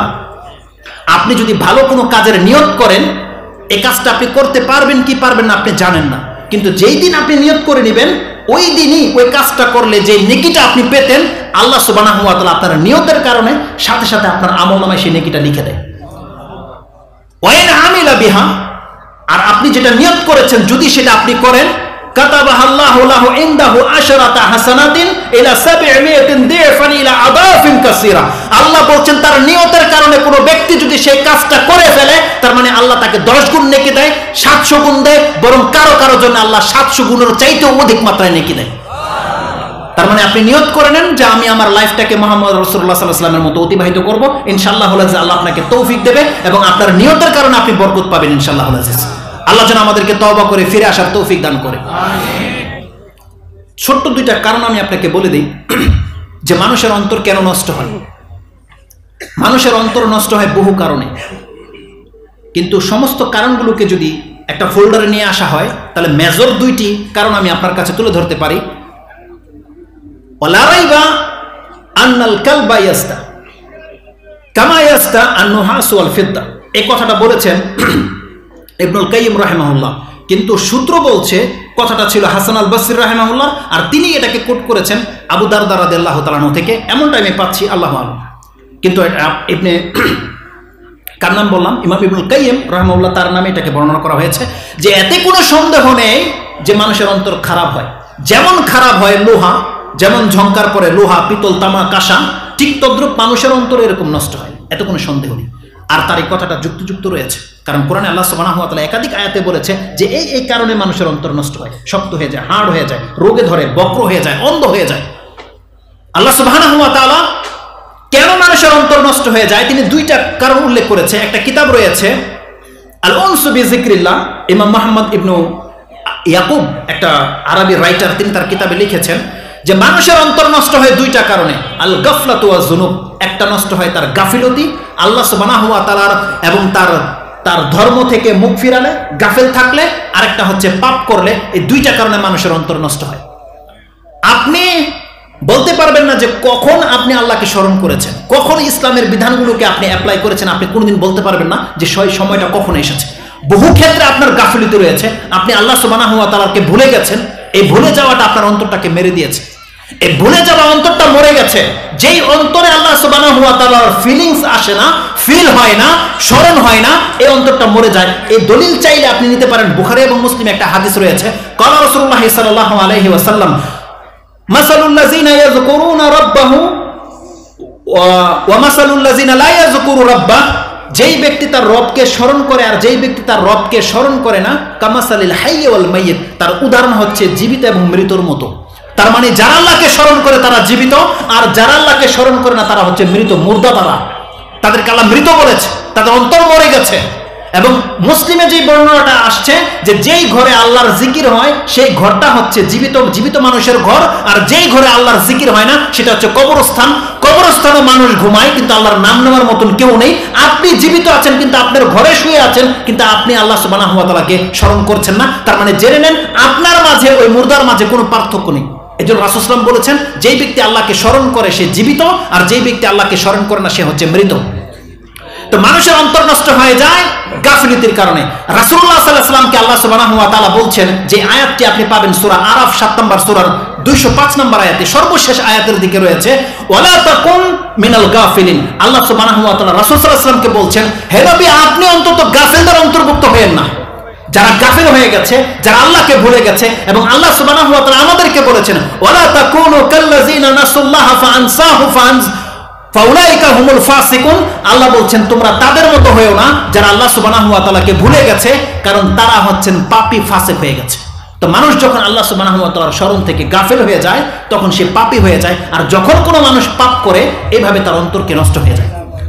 যতগুলো কথা আমি বলেছি আল্লাহ সুবহানাহু ওয়া তাআলা যেন আমাকে এবং আমাদের ভাইদেরকে সেই কথাগুলোর উপরে আমল করার তৌফিক দান করেন, এবং আল্লাহ সুবহানাহু ওয়া তাআলা যেন আমাদের এই মজলিসটাকে কবুল করে নেন।